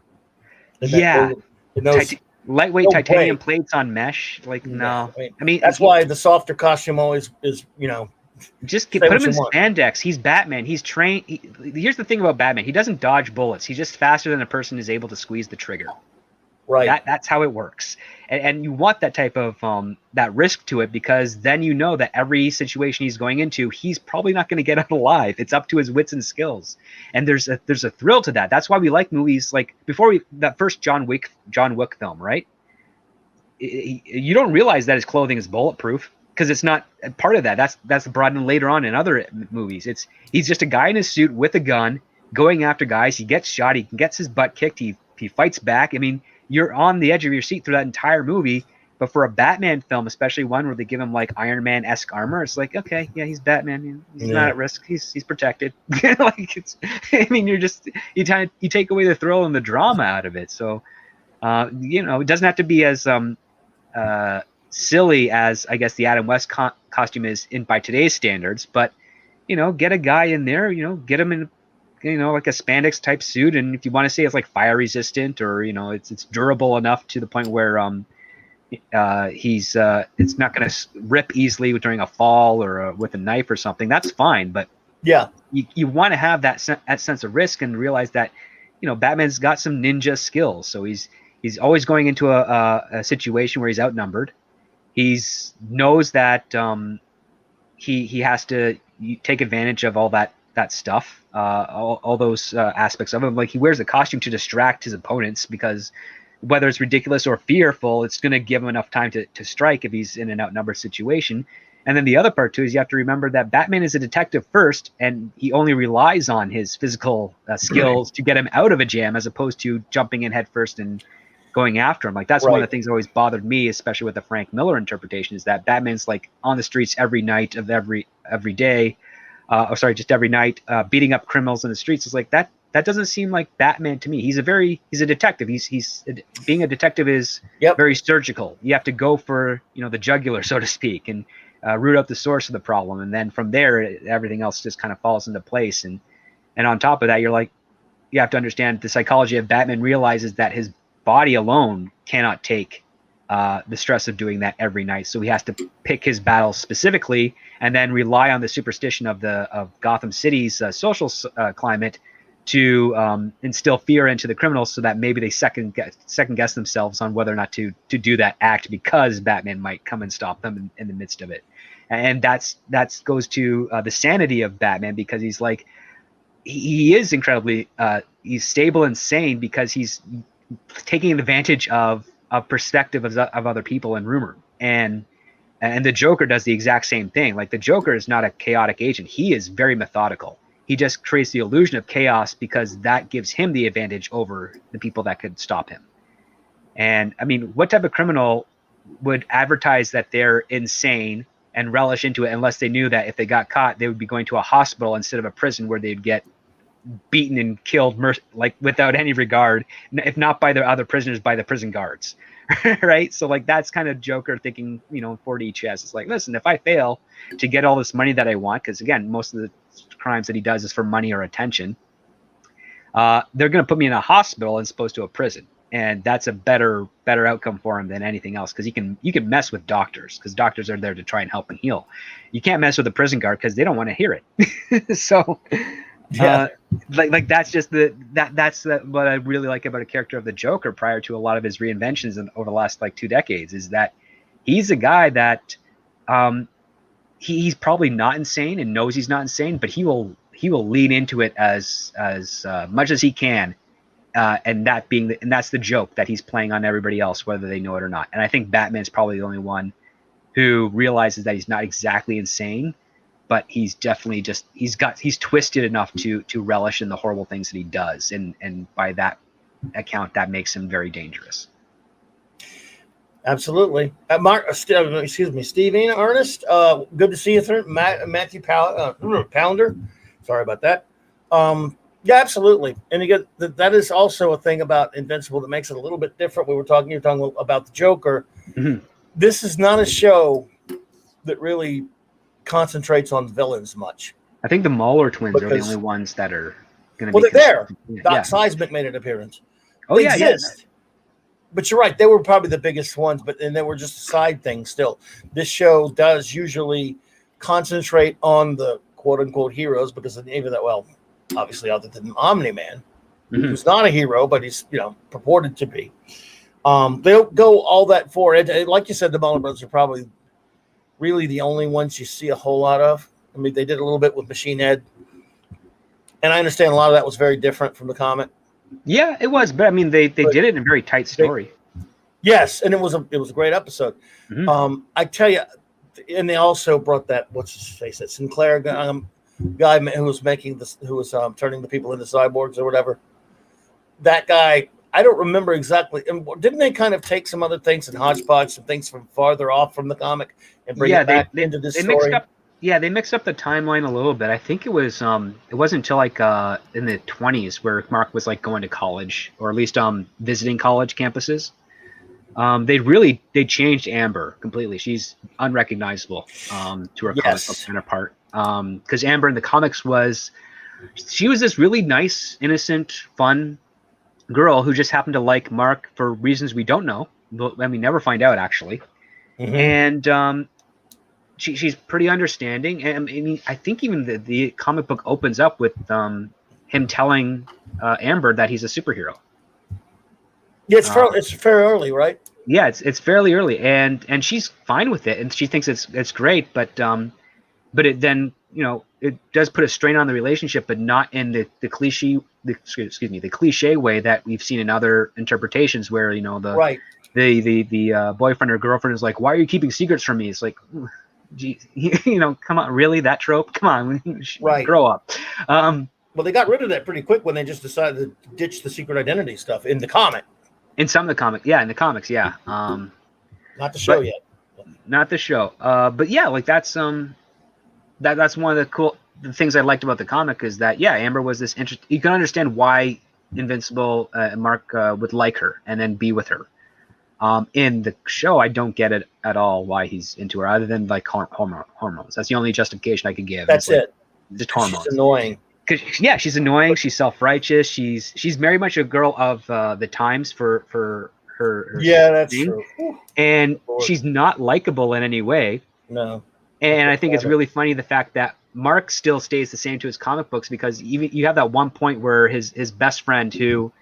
They just flat out say he's gay at the start. In the comic book, it's not revealed till much later. Right. But in the show, he's gay. He's like, this is the stuff that she reads. And one of the authors of the books that she reads is Ta-Nehisi Coates. And Mark's like, oh, I got to read that? Well, that's what I want to talk to you about. And he just tosses it aside because he doesn't read it and doesn't care. And that's the interesting aspect of it. And it's go ahead. That was one of the things I wanted to get without, again, a lot of channels, and this is not a knock, do a lot of political stuff.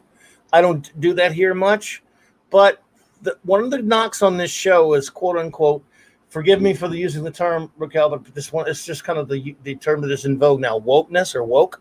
I wanted to address that a little bit without going too far off into the weeds with political stuff, because that's been a criticism of the show. And a lot of people saying it's woke this, it's woke that. I wanted to bounce that off on you and get your take, because so far, I'm going to bounce this off of you. So far, and by the way, it does ruin things for me often as well. Mm-hmm. I'm not so sure that it is not more poking fun at woke than being woke. So far, I think it's poking fun at it. But a lot of people aren't. A lot of people are taking this serious. Like they mentioned Tiny PP Coates, who I just assume you not mention him at all. But they mentioned him, and I mean, she's an annoying character. She's supposed to be annoying, and she's a pretentious young fool who is into. Look who she's into. I mean, she's into this jerk, this writer, who is just a total piece of garbage, in my opinion.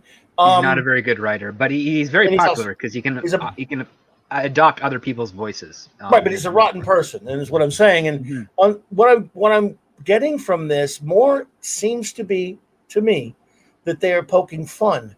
Jax Momo, good to see you there.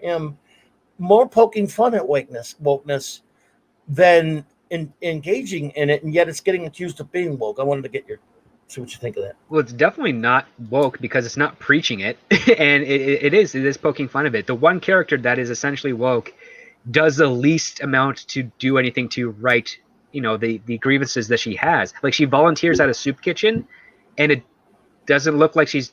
I mean, it seems like she's doing that more to make herself happy as opposed to actually helping the people.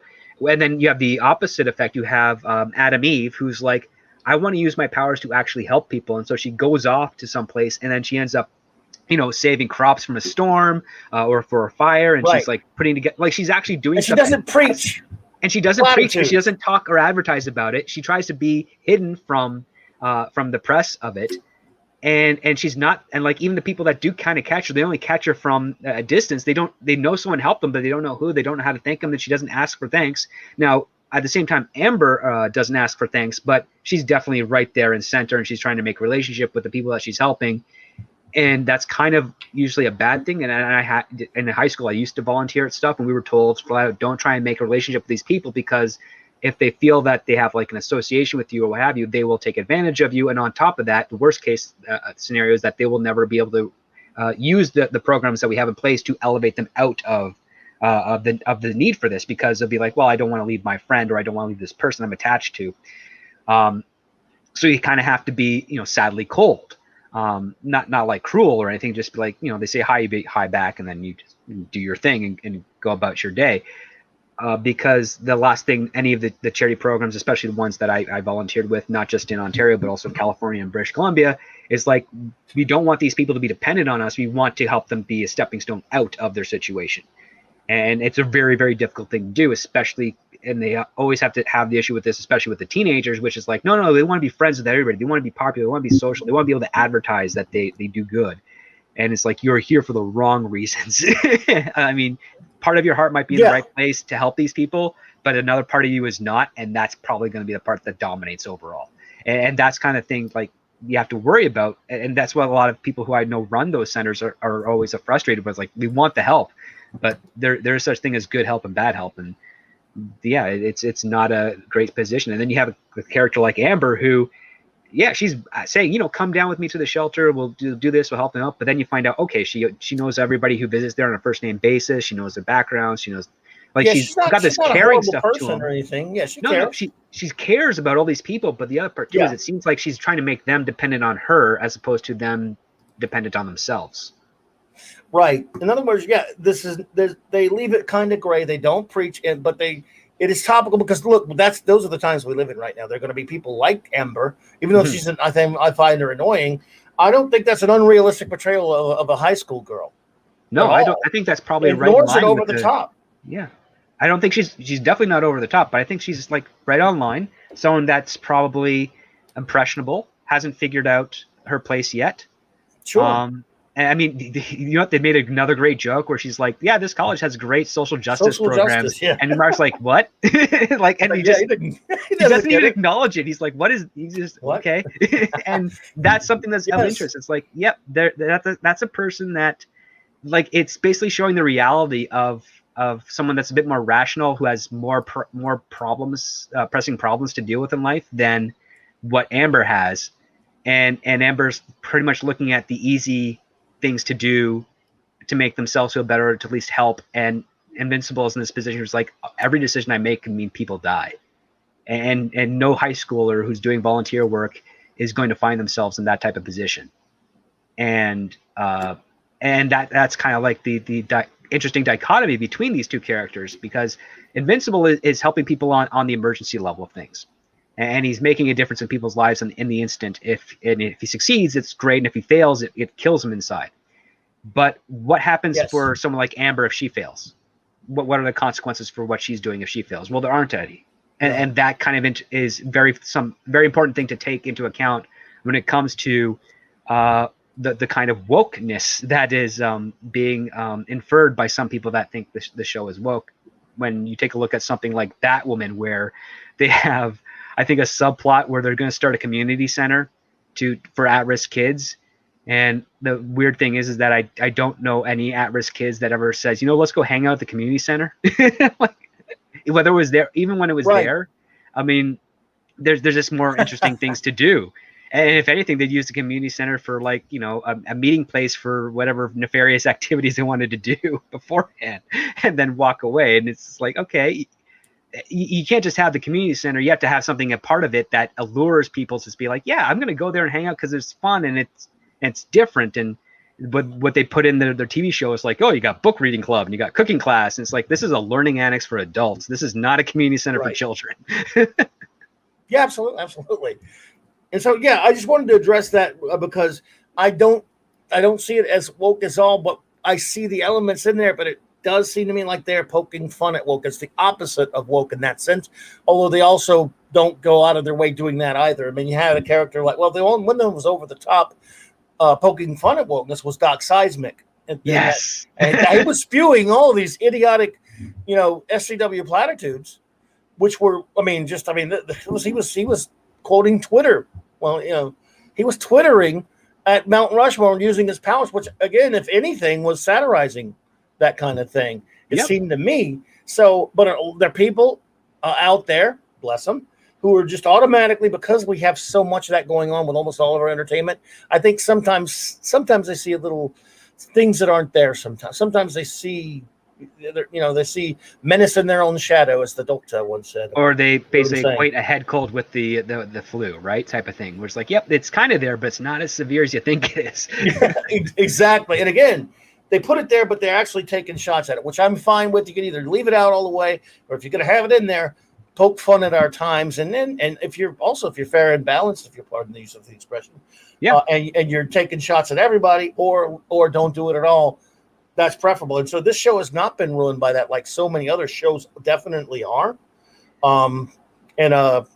I hope they stay the course on that. Like if they're going to be injecting like woke stuff and they're making fun of it, I hope they stay the course for the duration of the series, because it's to their benefit, and focus more on the things that count, which is the relationship between Mark and his father, and Mark and Adam Eve, and the teen team, and the Guardians of the Globe, and all that stuff, because that's what's going to be bringing people in to watch. It's those relationships. It's not, standing on a podium or on speaker's corner and preaching something to which you have no actual solution for the comment that you're making. I hope they stick with that, because that's what I really enjoyed about this show, is that I like the relationship between Omni-Man and Invincible. It's really, really good. And you can actually see that, his family life has actually kind of conditioned him has been a counter conditioning to what he was there to do. Yes.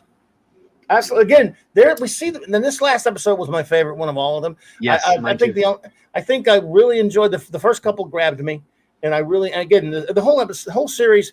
I guess it's kind of, you almost feel obscene saying it, is a lot of fun and very uplifting, even though there's so many horrible, disturbing things in it. But I think that's kind of a testament to how clever the show is and how well done it is. But it actually. It's brutal, it's horrible, it's disturbing, it's scary beyond belief, especially this last episode.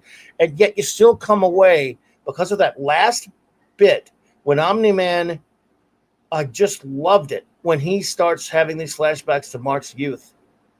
And the baseball game was great. Oh my God, because he has just caused all of these horrible deaths.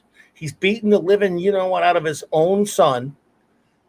He is ready to do what the Viltrumites have trained him to do all of his life, which is conquer another world, because they live thousands and thousands of years more than human beings. Humans are nothing to him. Even when he says that his wife Debbie is more like a pet, it just drives Mark off the deep end, and it's just horrible. Yep. And then when he realizes, first of all, that's his son. He's been living on Earth for 20 years. It really sparks something inside of him, and it shows us. The mistake he made was raising him as a human and not as a Viltrumite. and it's too late. Mark is a human being with those powers. He's not really a Viltrumite other than half of his DNA, I guess. He has the powers, but he's not a Viltrumite. He's never going to be. And when he realized he's going to have to kill his own son, something of that 20 years on Earth with exposure to Debbie and his buddy, I always forget the name of the dude who made his costumes. Oh, it's Taylor, yeah. But I would also say Debbie is kind of the reason why he raised him as human, because Debbie gives that speech when he's a kid. He's like, this is why it's important, because we see the world through his eyes and he sees them through ours, and we created this, and it's amazing, and that's kind of like what humanized Nolan, and and then this entire season has been Omni-Man's struggle to reconcile what his heart wants and what his species has commanded him to do. Absolutely, and that one bit right there, without that scene at the end, I think that maybe the episode would have been overall maybe a little hollow. But they really managed to if you'll pardon because of the baseball scene, knock it out of the park, if you will. Yep. With this final episode. I love how they naturally did it, because he basically, Omni-Man knocks Mark's teeth out, and when he sees that mouth with the gaps and stuff, it takes him back to when a kid loses their teeth. Yeah, that was beautiful. And it's like perfectly believable, not convoluted at all. I totally get in line with that. I actually remember a point in my childhood where I had lost my teeth, and then I had my adult screw in, and then I had to get two teeth pulled later on, and my dad would just tell me stories like, man, I remember when you lost your first tooth, and just talk to me about that. It's like, that's a parental thing. That's something that parents remember, with their kids, especially if the parents actually love their kids. It's like they remember some of those funny stories where the kids, either lost a tooth naturally or had some sort of incident where they knocked their teeth out before they got their adult ones growing in. So it's really kind of, it's a very believable and understandable and human type of thing to show in there. And it's something that's kind of missing in some of the more popular media. Absolutely. And what Phantom Outsider says here, Mark's reply to what will you have in 500 years? And he says, you, Dad. That's chilling. And you know what, this whole thing, a lot of people, again, people who were going back to the wokeness thing, people have been saying one of the very tiresome and annoying Hollywood tropes of late has been the bad dad thing. And a lot of people have started out from get-go saying, another bad dad thing with Invincible. But it's far more complicated than that. And it's not just a bad dad. He's actually not a bad dad. He is lying, though. But, he's not a bad dad in terms of the way he raised Mark. In fact, the way he raised Mark is the reason why Earth survives this, because of how he and Debbie have raised Mark to become who he is. And it ends up backfiring on him as his Viltrumite mission. But it's not just the typical bad dad. He's not an abusive dad until, of course, his mission gets in his way and that snaps in. But it's far more complicated than that. And he's not a deadbeat dad or anything like that either. Mm-hmm. There's a twist there. And by the way, without spoiling too much, as we both know, down the road, there's even redemption arc for, well, we're spoiling this thing anyway for the show, for Omni-Man.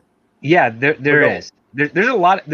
Man, if they do get enough seasons to complete the series, it's going to be considered a really strong show, because the way it ends, the relationships, what happens with Omni-Man, and what happens with Mark and his relationship with his mom, and the people that he meets later on, and some of the weird stuff that Mark goes through to challenge his life and his direction. All really fascinating things. In fact, there's probably going to be, I don't know if they'll do this sub-story, but they do the one where they send Mark back in time for a couple of issues.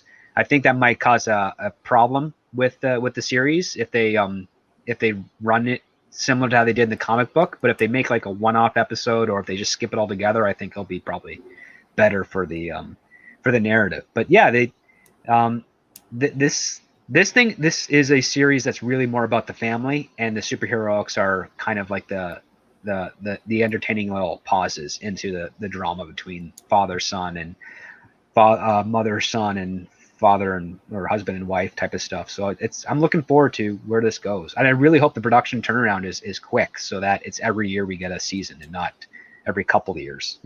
Yes, well, it has been renewed. We just don't know how long it's going to take to get more. Yeah, it's been renewed for 2 additional seasons, so we know we're going to get 3. Nice. Of course, we live in a time where they call 8 episodes a season, but what are you going to do? You take what you can get.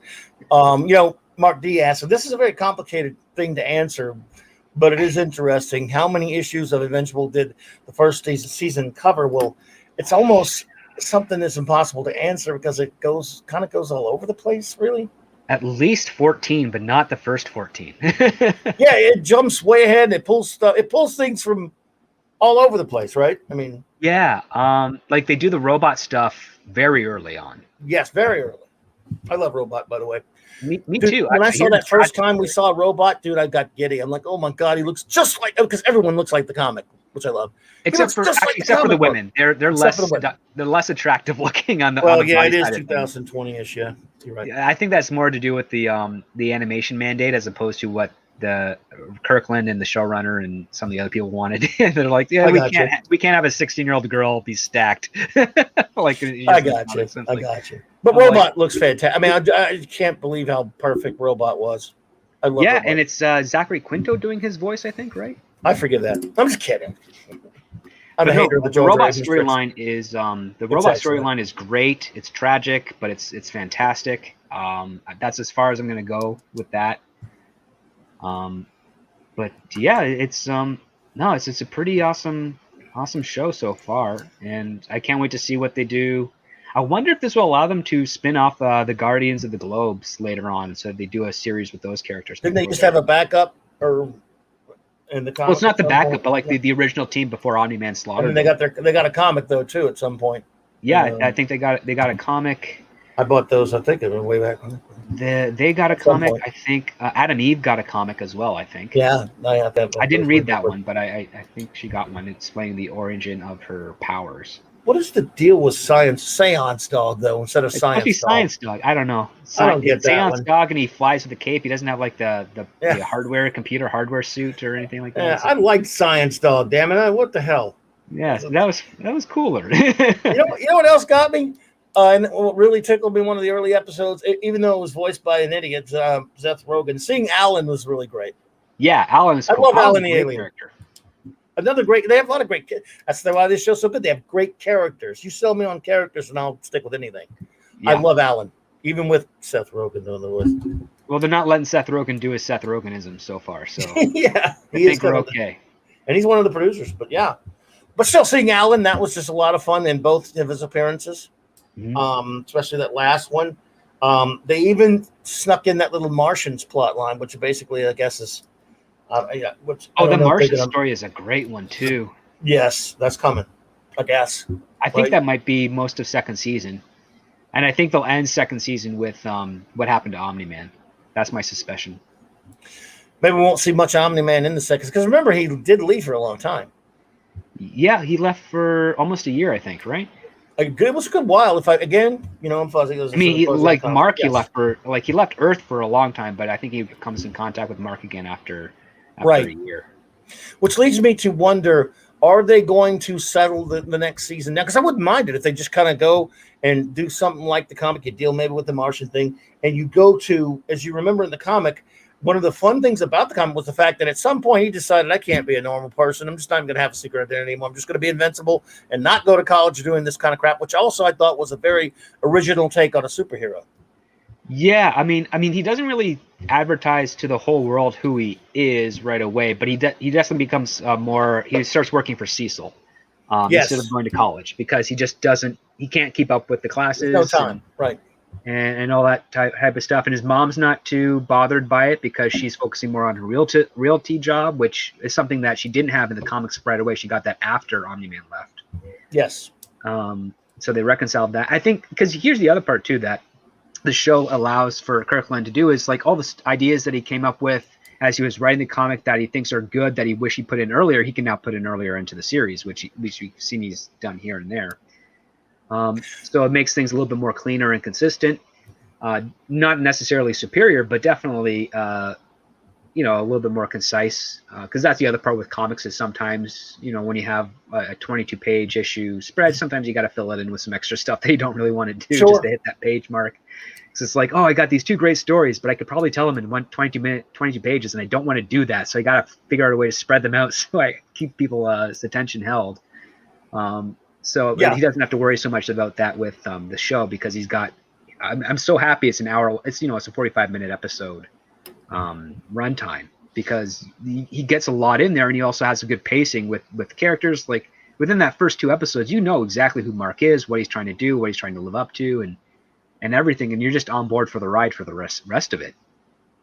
And yeah, I think that's to its benefit, and it's nicer to see, because one of the things that's been frustrating me, at least with some of the Marvel side of things, is that and on Disney, is the inconsistent runtimes for their episodes, for their streaming shows. You sit down to watch like a WandaVision or a Mandalorian or a Falcon and Winter Soldier, and you're like, okay, I'm gonna put aside an hour for this, and you're like, 30 minutes? What am I supposed to do for the next 30 minutes now? Yeah. Oh, well, you get 20 minutes of credits if that's to your liking, I suppose. Yeah. And again, I just and I've loved this.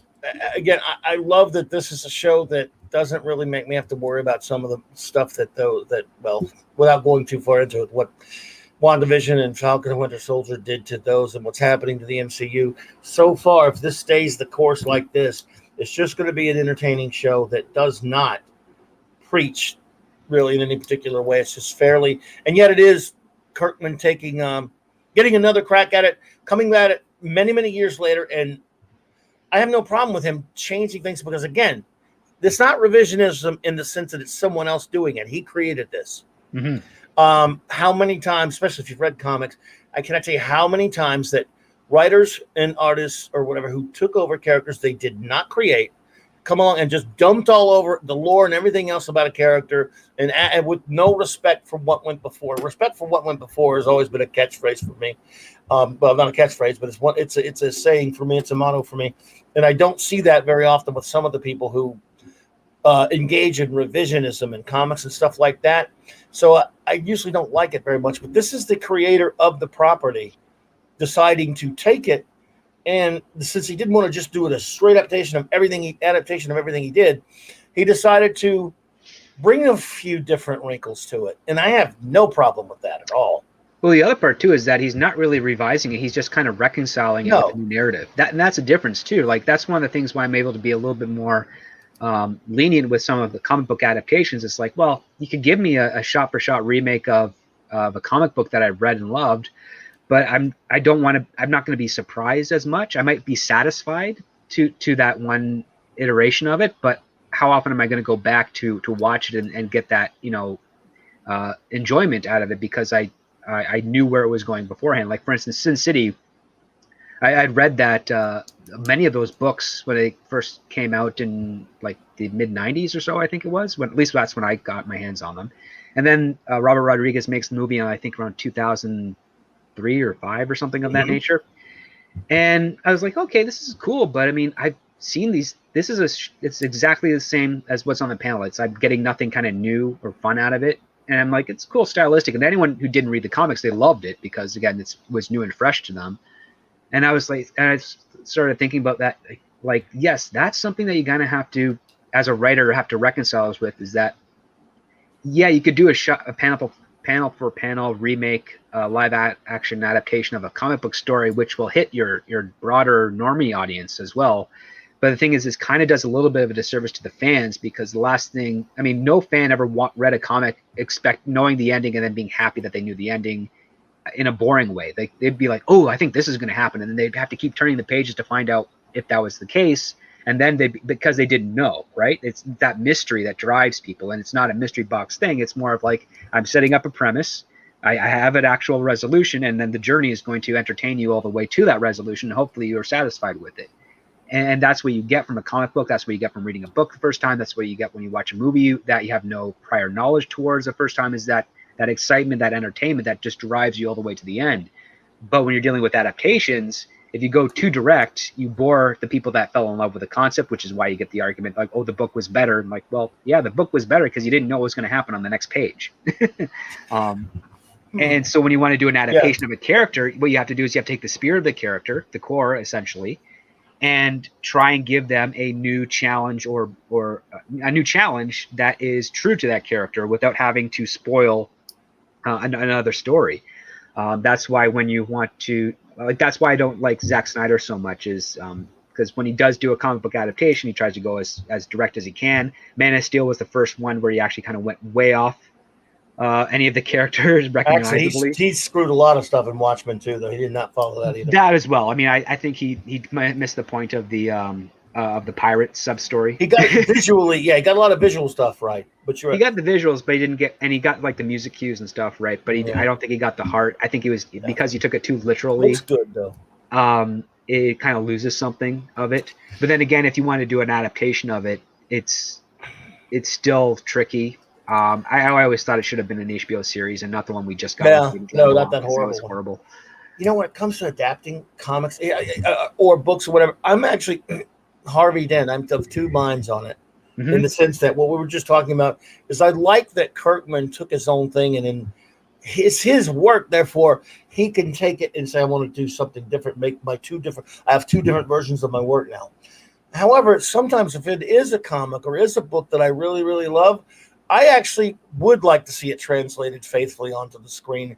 If it's a closed story type of a thing, like a Watchmen, which was closed, screw all those prequel stuff, or let's say Kingdom Come. In fact, I would love to see an animated version of Kingdom Come where they make it look like the Alice Rock's arc, and I wouldn't want them to change anything. There's certain things that I would want to be very faithful that is being adapted, but when it comes to someone taking their own stuff a different way, I'm okay with that too, because it's his. It's his. It belongs to him. Alan Moore would come along, and if he'd done the Watchmen film and changed a bunch of stuff, I'd go, well, it's Alan Moore. He wrote it. Okay. Yeah, it makes sense. So we don't see, by the way, how often do you see someone other than Kirkman do those two things he's adapted, his Walking Dead show, his Invincible show. You don't see that almost ever. But I mean, if you could name another time it's happened, I know it's probably, but not very often. I would say the animated take on the Dark Knight Returns. That's not exactly a direct adaptation. It's a very close Miller adaptation. didn't do that, but it is close. No, I'm not talking about closest. I'm talking about like when a writer of something actually got to have complete control over the film or cartoon adaptation. You almost never see that. But yeah, you're right. That Frank Miller with that two-parter animated. And there's another thing. It's great that you bring that up because the DC animated films, which I used to love, and they ruined for me when they started with the Screw 52 stuff and the Flashpoint stuff. I like that some of those they adapted a few of their sagas, pretty faithfully, and then they, oh my God, they do the Judas Contract, and it's horrific because they make it look like modern Screw 52, and it doesn't look like the Wolfman and Perez comic. No, I would say that I would say the Legend of the Dark Knight Returns was kind of the last good DCAU film that they put out, and then they just had a bunch of misses since then. And even recently, I've seen the last like two that they did. They did the Batman and the Dragon type of thing, which was like a Bruce Lee character, 70s style, and then they did the Justice Society World War II, which were not great, stories. But like to the Dark Knight as an adaptation, I mean, to read the graphic novel and then to watch the film breaks it up into four distinct parts, where the graphic novel kind of like goes back and forth between all of them throughout the entire series. And I would say that's how you do an adaptation, where it hits the same beats, but it's still fresh enough to the point where you're not losing sight of what the story is. So it still feels kind of true to what's going on, as opposed to, because it's not really a panel by panel adaptation of the book, but it hits all the broad strokes just enough, and it plays up on the things that are important and the story beats, and it doesn't meander in any way, and it's very concise, and it's really fun, and it's one of the better renditions. But then you take something like, for instance, 300, which is almost like, which would have been a panel for panel remake of the book, except the producers at B said, it's going to be a 35-minute movie. We can't have that. So he had to bring in a whole bunch of other people to do their stuff to make that actual film. But yeah, to your point, I say, that the new 52 was really bad idea. The only funny thing is, like, a friend of mine sent me a bunch of issues of the new 52, and I only liked the first 3 Catwoman issues of the new 52, and then after that, it just got terrible. I got you.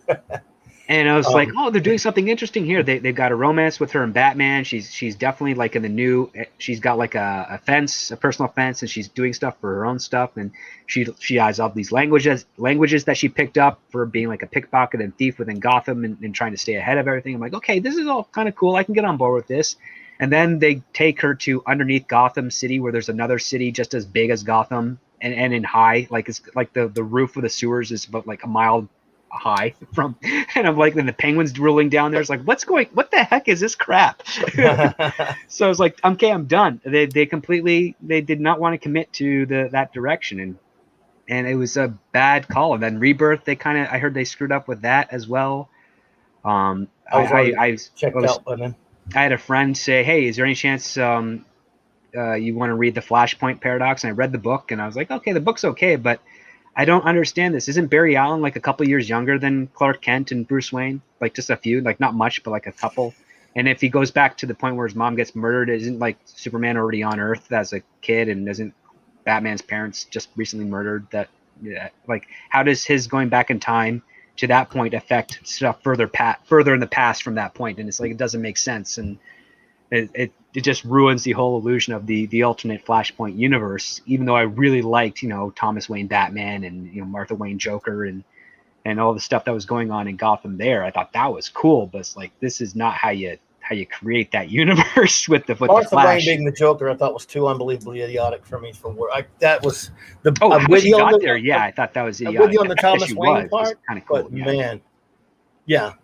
Like the fact that she was the Joker was cool, but like the reason for her becoming the Joker I was having a hard time coming to grasp with that. Just like that's the reason you're going to go with, like, just his. I think you have to go. I mean, death of your child, yes, definitely can put you on the brink, but you need that extra catalyst to make to that point of no return, and they never told us what that was. Yeah, of course, I hate everything about Flashpoint. That was just me, and that really ruined everything for me. Not the comic, because I couldn't even stand it, but I actually made the mistake of watching the animated. And but the animated film, when they do, for example, All-Star Superman was very faithful. It just left out a bunch of stuff. So that's got a lot of stuff, but it's still good. Still, the stuff that's there is right out of the comic, and I love that about it. I would love to have seen another hour and a half of it or more. We've got Batman: The Long Halloween coming out. I'm hoping that's faithful, because that was actually a pretty good comic. Yeah, I'm worried about it, because they did the adaptation of Hush, which was the same writer, yes. Jeff Loeb, and they ruined that. And Hush was fun, but it was definitely like Jeff Loeb. Right. I have a love and hate for him, because of the cool promises, but me too. But he doesn't always stick the landing. And then I've heard interviews that he's done, not just with Kevin Smith but other people, where he's like, I don't really know what I'm going to write after I finish the first 2 pages of what I want to write. And it's like, I don't know where it's going to go next. Like that's not really good, because he doesn't rewrite. Like that's the thing. He writes the script, he sends it out, and then he figures it out later. It's like, no, you're really putting a lot of strain on your artists, because even them, they're like, okay, where's this going? Because I can add in a little cool things in the background or what have you, or little nods or actions or things for the characters to that can convey or telegraph or be something that a reader can flip back to and look and catch and be like, oh, that's cool. And they can't do that with him. Like even Tim Sale, I heard he was trying to do that during the Long Halloween. He was like, okay, where's this going? Who's the holiday killer? And Jeff Lowe was like, I don't know yet. He's like, so, and then, that last issue, you can tell that Tim Sale is trying to do his best to go back to other panels and figure out if he can rework all these 3 characters in to make the story work. And yeah, that's why I thought that was kind of a fluke comic, because it was pretty good. It's been a while since I've read it. I liked it, but I did not like the sequel much, and I've almost never really liked anything Loeb's ever written after that. And he's also the dickhead who was responsible for costing us one of the greatest animated shows ever of the superheroes, or Avengers: Earth's Mightiest Heroes. It's his fault that we lost that great show. We didn't get more of it, and I hate him for it. That was a great adaptation of a bunch of the story arcs in Marvel. I loved it. I loved it. See, when Brie Larson was announced to be cast as Captain Marvel, that was during Earth's Mightiest Heroes was still on the air at that time. Really? Are you sure that was like 2011 or 12 then? Well, it was definitely in syndication, because it wasn't fully replaced yet. Yeah, because it only lasted 2 seasons. It only lasted 2 seasons. Yeah. I think so. Yeah, it only lasted 2 seasons. Yeah. But she was announced before. She was announced to be Captain Marvel around the same year she won the Oscar for Room. So that was years before it actually was debuted. And I remember talks of her, and I thought, oh, if they're going to go with the Captain Marvel that I'm seeing like on Earth's Mightiest Heroes, that's probably going to be a really good fit for her, because she can do some of the personality of that character, of that Carol Danvers is definitely something far more agreeable and interesting. She's great on that show, yeah. And it's like, oh, they're going to make Brie Larson do that. Like, that's going to be a hit movie. And then what ends up happening is you see the movie's like, whoa, this is who is this? This isn't Carol Danvers. This isn't any variation of Carol Danvers I've ever read or seen in any interpretation. And you find out, oh yeah, you got two writers and two directors on the same movie, and you clearly see that one director's telling Brie Larson to do something, and then the other director's directing everybody else, and it's like they're not reconciled together. And it's like there's no plot, there's no understanding of character arc, there's no rising action, no challenging the moment. You got Annette Bening, who is a woman I despise. Like she's not anything. I don't like her in anything she's in. I don't know why she has a career. Warren Beatty, I guess. Yeah, maybe. The thing about that though is Earth's Mightiest Heroes actually got screwed over. As much as I really did enjoy the 2012 Avengers film, when that came out, Loeb, I guess he was in charge of the animation of a lot of stuff, animation department or whatever stuff. They decided to scrap Earth's Mightiest Heroes in favor of that garbage show or Avengers Assemble, because they wanted a cartoon that looked more. They had Disney, I guess, wanted a cartoon that looked more like the friggin' movies. Now, I like the movies; they're fine. I liked them at that point anyway. Not now. It's just a damn shame we lost that. Earth's Mightiest Heroes was being put together by people who loved Marvel comics. Well, that had also to do with the Disney buyout, because so Spectacular Spider-Man and Earth's Mightiest Heroes were of their own entity. They weren't part of the Disney pantheon at that point. And Earth's Mightiest Heroes, I think, came out to coincide with the Avengers film. Because again, not to coincide with the Avengers film, but to coincide with Iron Man, Robert Downey Jr.'s Iron Man, because they got the voice actor who does Robert Downey Jr. voice likes. Yeah, he does sound a lot like him. And the dialogue and pacing is trying to emulate what was done for Tony Stark character in the films. Yes, it was. But when Disney officially took reins of Marvel, all of their animated properties, even including Spider-Man, because they had because Disney I think has Spider-Man for television but not for film, were all canceled. So Spectacular Spider-Man was done, and that was a great series. And Earth's Mightiest Heroes was done. And Jeff Loeb, I think, was put in charge of creating the new one. So he was the guy who had to cancel those two shows and then restart them under new titles with new animation departments, new writers, and everything. And they could clearly, and it's sad because that would be the first Avengers cartoon show and the first Spider-Man cartoon show that actually progressed the characters to an interesting area, and it didn't keep them in a cyclical nature. Because I remember Avengers Assemble, that cartoon show, that was really terrible and sappy. And so bad. Whatever people think of the Spider-Man animated cartoon show of the 90s, I watched it a few years recently, and I'm like, it's okay, but it's not a good take on Spider-Man. Yeah, a lot of repetition. Agreed. You can tell that they didn't have the money that they needed to for new animation. Yep. Great voice cast though, like holy cow, a lot of great voice. What was that? I said, no, I'm sorry, I'm saying yes. Great voice cast. But again, it had a lot of convoluted stories, and then the way it ended, and then tried to transition to Spider-Man Unlimited, and that didn't work. Like Marvel was in a mess at that point. It wasn't until they had their deal with Paramount and to a lesser extent Universal to make their Marvel slate of films that they were able to get their animation area under control for those two shows. Because even their animated films were kind of touch and go during that era as well. They did the Invincible Iron Man one, where I think they did 3 Iron Mans. They did a Doctor Strange cartoon. Because I remember these all going around because I was vying for some of the jobs to co-write on those things at the time. And really, really difficult to get into. Like I just did not have the connections. But they were stumbling a lot on their animation side of things, except for Spectacular Spider-Man and Earth's Mightiest Heroes. And then I remember Jeff Loeb, I think he brought in Paul Dini to help with Ultimate Spider-Man and the Web Warriors. He did, yeah. Dini did the best he could, but it was still not that good of a show. I mean, the animation was fine, but like it's just a very forgettable cartoon show.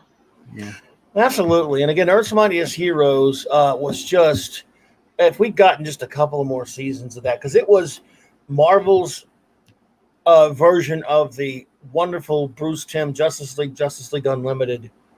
It was that level for me, I thought, except for the very last episode of Earth's Mightiest Heroes. I hated that one, but I love every other episode so much that I've watched it over and over again. I especially liked how it was essentially the Cliff Notes to the Marvel archive of stories. It was. Oh God, and that's it a and it, good and way to it put it. played it through the narrative of the Avengers. So I mean, you had a couple of cool stories for Tony Stark. You had the Secret Invasion with the Skrulls. You weaved in Fantastic Four really well. You had Thor's stuff with Beta Ray Bill, and like they just went everywhere, and they did it in such a very economical fashion that you watch those 2 seasons and you're caught up on like 40 years of Marvel stories almost. So much of it again, like, and even as you point out, Carol Danvers was just great on that. And some of the voice. First of all, I have often argued that cartoon gives us one of the best characterizations of the Hulk ever seen, and Yes. including comic books in that. Mm-hmm. He's absolutely terrific. Brian Bloom as the voice of Captain America. I mean, Evans, I thought, did a great job in those movies as Captain America, no matter what kind of a douche the guy is in real life. But when I think of Captain America's voice, what a perfect casting. And I don't even mind them having the Iron Man guy be Tony Stark. That's fine. Ish. I mean, excuse me, being RDJ-ish, that was fine. Yeah. Because everything else is so perfect. Just down to the voice casting and all. Like the last episode aggravated me because, the Avengers shouldn't fight Galactus. That's FF territory. But yeah, the FF got kind of slighted. No, it's not their cartoon, but I'm an FF guy at heart. But not only that, like the fact that they find the antimatter universe and that's what that was so bad. That was not good. Like that sounds like a cop out. Other than that, though, that show is beautiful. I love the way they handled the Secret Invasion. I love the stuff. Again, it's just off. They had a way better interpretation of Hank Pym than you've seen. Way better. Like they actually reconciled so much of the issues that Hank Pym has, not just in other interpretations, but also in the comics. And I liked how they introduced Scott Lang in the same way. And great episode with Power Man and Iron Fist, dude. I love Power Man and Iron Fist. Oh yeah. God, yeah, they did such. I mean, it was such a really great writing team and great directing team on those 2 seasons. And I like that. I really liked how they did the Captain Marvel origin story, where they brought in Mar-Vell from the Kree and what's going on there, and you really understood what was going on, like a civil war within the Kree, and then their fight with the Skrulls and all that type of stuff. It was all great, and I loved like Carol Danvers. She has a speech where she's like, "I named myself after you," when Mar-Vell was being like, leading the Kree invasion, so to speak. And like they gave her a better costume. I liked her costume as well. It was a good adaptation between the 2 things. Yes. Would have also liked to have seen the cool one with like, the one piece black with the large S lightning bolts. But no, it's just so lots of really great, smart choices in there. And then they justified why Captain Marvel would be as powerful as the Hulk as well, because she's part how her powers work and how she could stand toe to toe with the Hulk, and how those two became like better teammates as opposed to just adversaries or what have you. And it was a great show. I hope I have time this winter to rewatch that show, because I'm not going to have time this summer. I've got a lot of new assignments. If you ever want to do a show and talk about it one time, let's do that. I binge it like almost every year. Oh man, I would love to do like a 2 or 3 episode breakdown stream with you on that, just going in continuity and having fun and seeing like referencing the comic books that's based off of, and giving a reading list to the people in the chat who haven't read those yet, and seeing, because that's a great example of how to do an adaptation of story arcs in television or another media that hits all the beats but doesn't ruin the original, so to speak. Like it doesn't ruin the comic books for you, and having read the comic books doesn't ruin the experience of the show because of the way that they are able to reconcile those two. Yes. So yeah, I would love to do that. I'm gonna keep tabs on that for you. Absolutely. As soon as I get free with some of my day job and my screenwriting work, I definitely want to do that, because the streams are easy for me to do. I can take a break for like 2 or 3 hours. I know you're on a lot of streams. So. Yeah, because I have to stop looking at a wall of text at some point in my day. Well, so that's why I do the streams. Well, you're very kind to come on at such short notice. I really appreciate it. That I can't thank you enough for that. And I guess we'll start saying some goodbyes to our friends here and wrap it up. Because again, I know you do a lot of streams and well, it's not just that. I just do them as like my break time. But on top of that, the one thing I like doing about all the streams is I managed to learn something new with the people that I'm streaming with. Like for instance, I didn't know about Alan Moore kind of borrowing from some other authors previously. So that was a cool new benefit. To this. So yeah, I dug that. he's written some, and he's written some. When we did our show about it a while back, my friend Carlos and I, we focused on some stuff that, that just kind of a lot of people don't know about by Alan Moore. People just know about all the big stuff. So he did a lot of stuff that that was really great. And yes, he does have some. He does, some sources. I'll tell you. I'll actually send you a link to what that book is, just so you'll know about it. Yeah, please. I'd love to read Super it. Folks. If you can find it, it's pretty obscure, but you can probably find it's called Super Folks by Robert Meyer or something like that from the late 70s. It's a insane, really weird book about superheroes if they existed in the real world far long before anyone did that in comics. But yeah, it's weird stuff. Let's see here. Everyone's show notes. J.R. Bailey, by the way, is said he had to run hey, J.R. Bailey, I appreciate you being here tonight, my friend, if you're still here. Thank you so much for hanging out with us, and I hope you will come back. James Andrew Morrison just popped in. It is good to see you. Let's see. Just giving a copy of Justice Society World War II. He was giving the copy. I have a buddy of mine who is a Golden Age expert and a fanatic who really hates the way that thing looks. And I've got some reservations the way it looks. I'm going to watch it, by the way, James. But I hear it has a Commandy. Yes, as in Jack Kirby's Commandy, short animated feature on there. So now I have to have it. Oh, I wasn't even sent that. I was sent a digital copy of the film. It didn't come with the. If there's a Commandy thing on that, I gotta check that out. I gotta have that. I love some of those shorts they used to do. Like, remember they did a Spectre, they did a Jonah Hex. The showcases, the DC showcases were great. I did see this Justice Society World War II. I didn't find it to be all that great, but if you enjoyed it, I'm glad that you enjoyed it because. I'm going to watch it. I'm not saying I didn't like it. I haven't watched it yet. I'm going to see it. But a friend of mine who's a real stickler for Golden Age stuff. He's a Golden Age kind of an expert.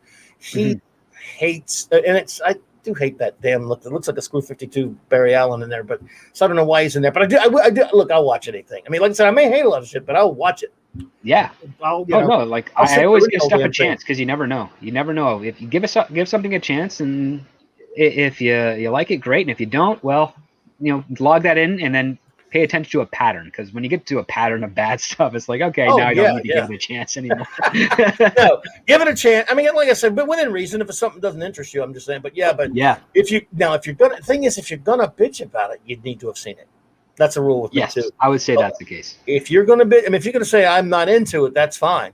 But if you're gonna talk about it at any kind of length, you should have seen or read it. Not only that, it makes a better argument for you to bitch against. You got sources, right? Absolutely. So quick show notes here, everyone, before we get running here. Wednesday night is just going to be the same time, same bat time, 8 p.m.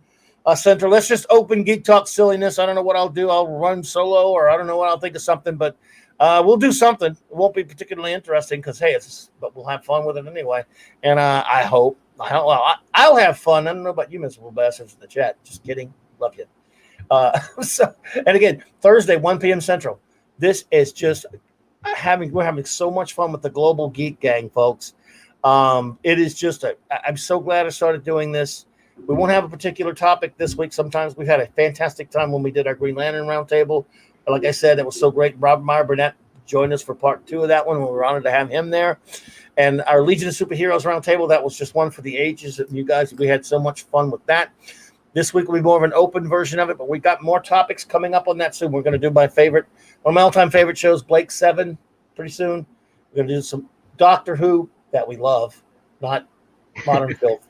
We're going to do a fun show about Doctor Who for a change because it's so depressing talking about the modern crap, And so that's coming up soon. But this week it's just going to be an open one, folks. And then Saturday night, my magnificent first officer, Raquel Briggs, and I, 9 p.m. Central, for our regular Saturday night Star Trek episode reviews. We're actually doing 5 this week and 5 next week because we're finishing up the series. And yes, we are in the 3rd season. God help us.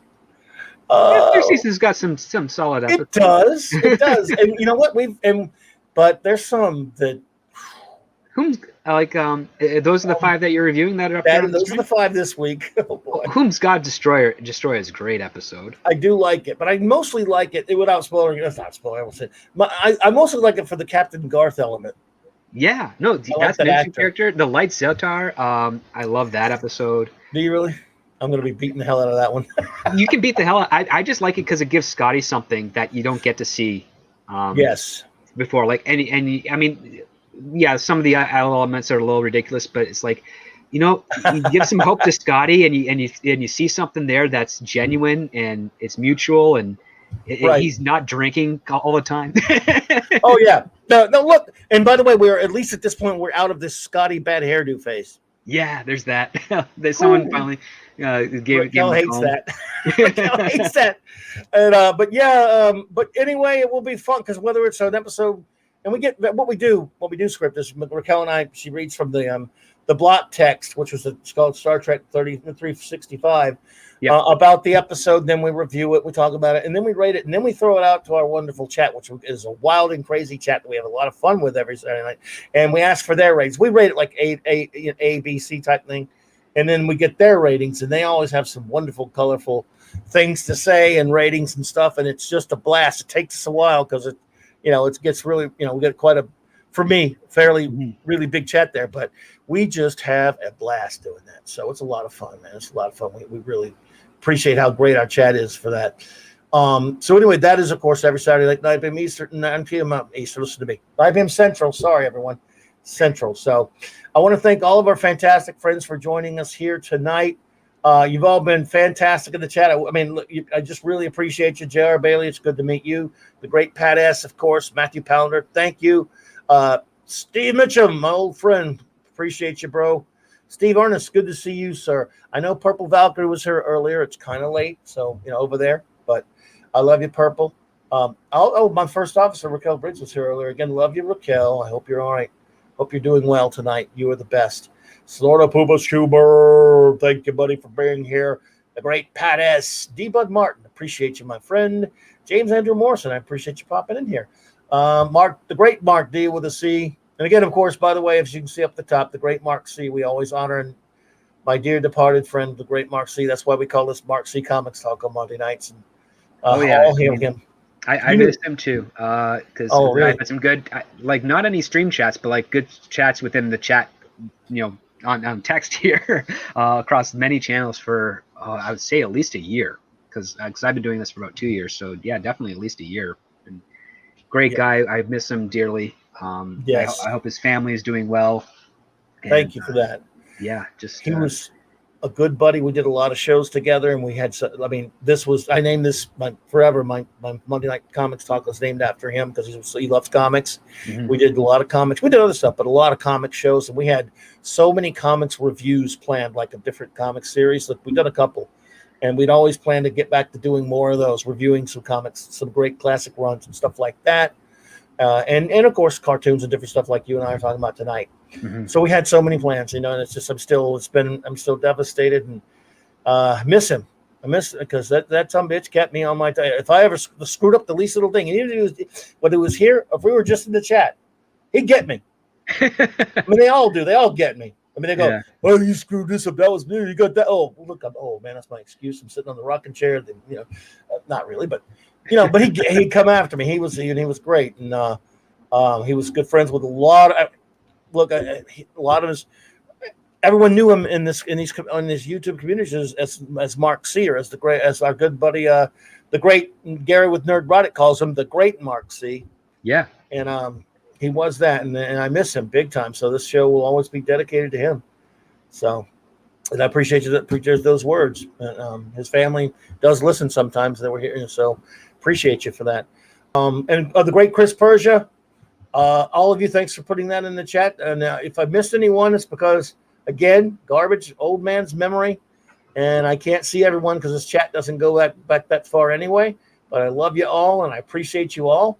And big shout out. I hope the great Stone Loki is feeling better. Loki out there, I appreciate you, and I always thank him for this amazing intro outro he made for my Monday night Mark C Comics Talk. See you all Wednesday night, my friends. Later.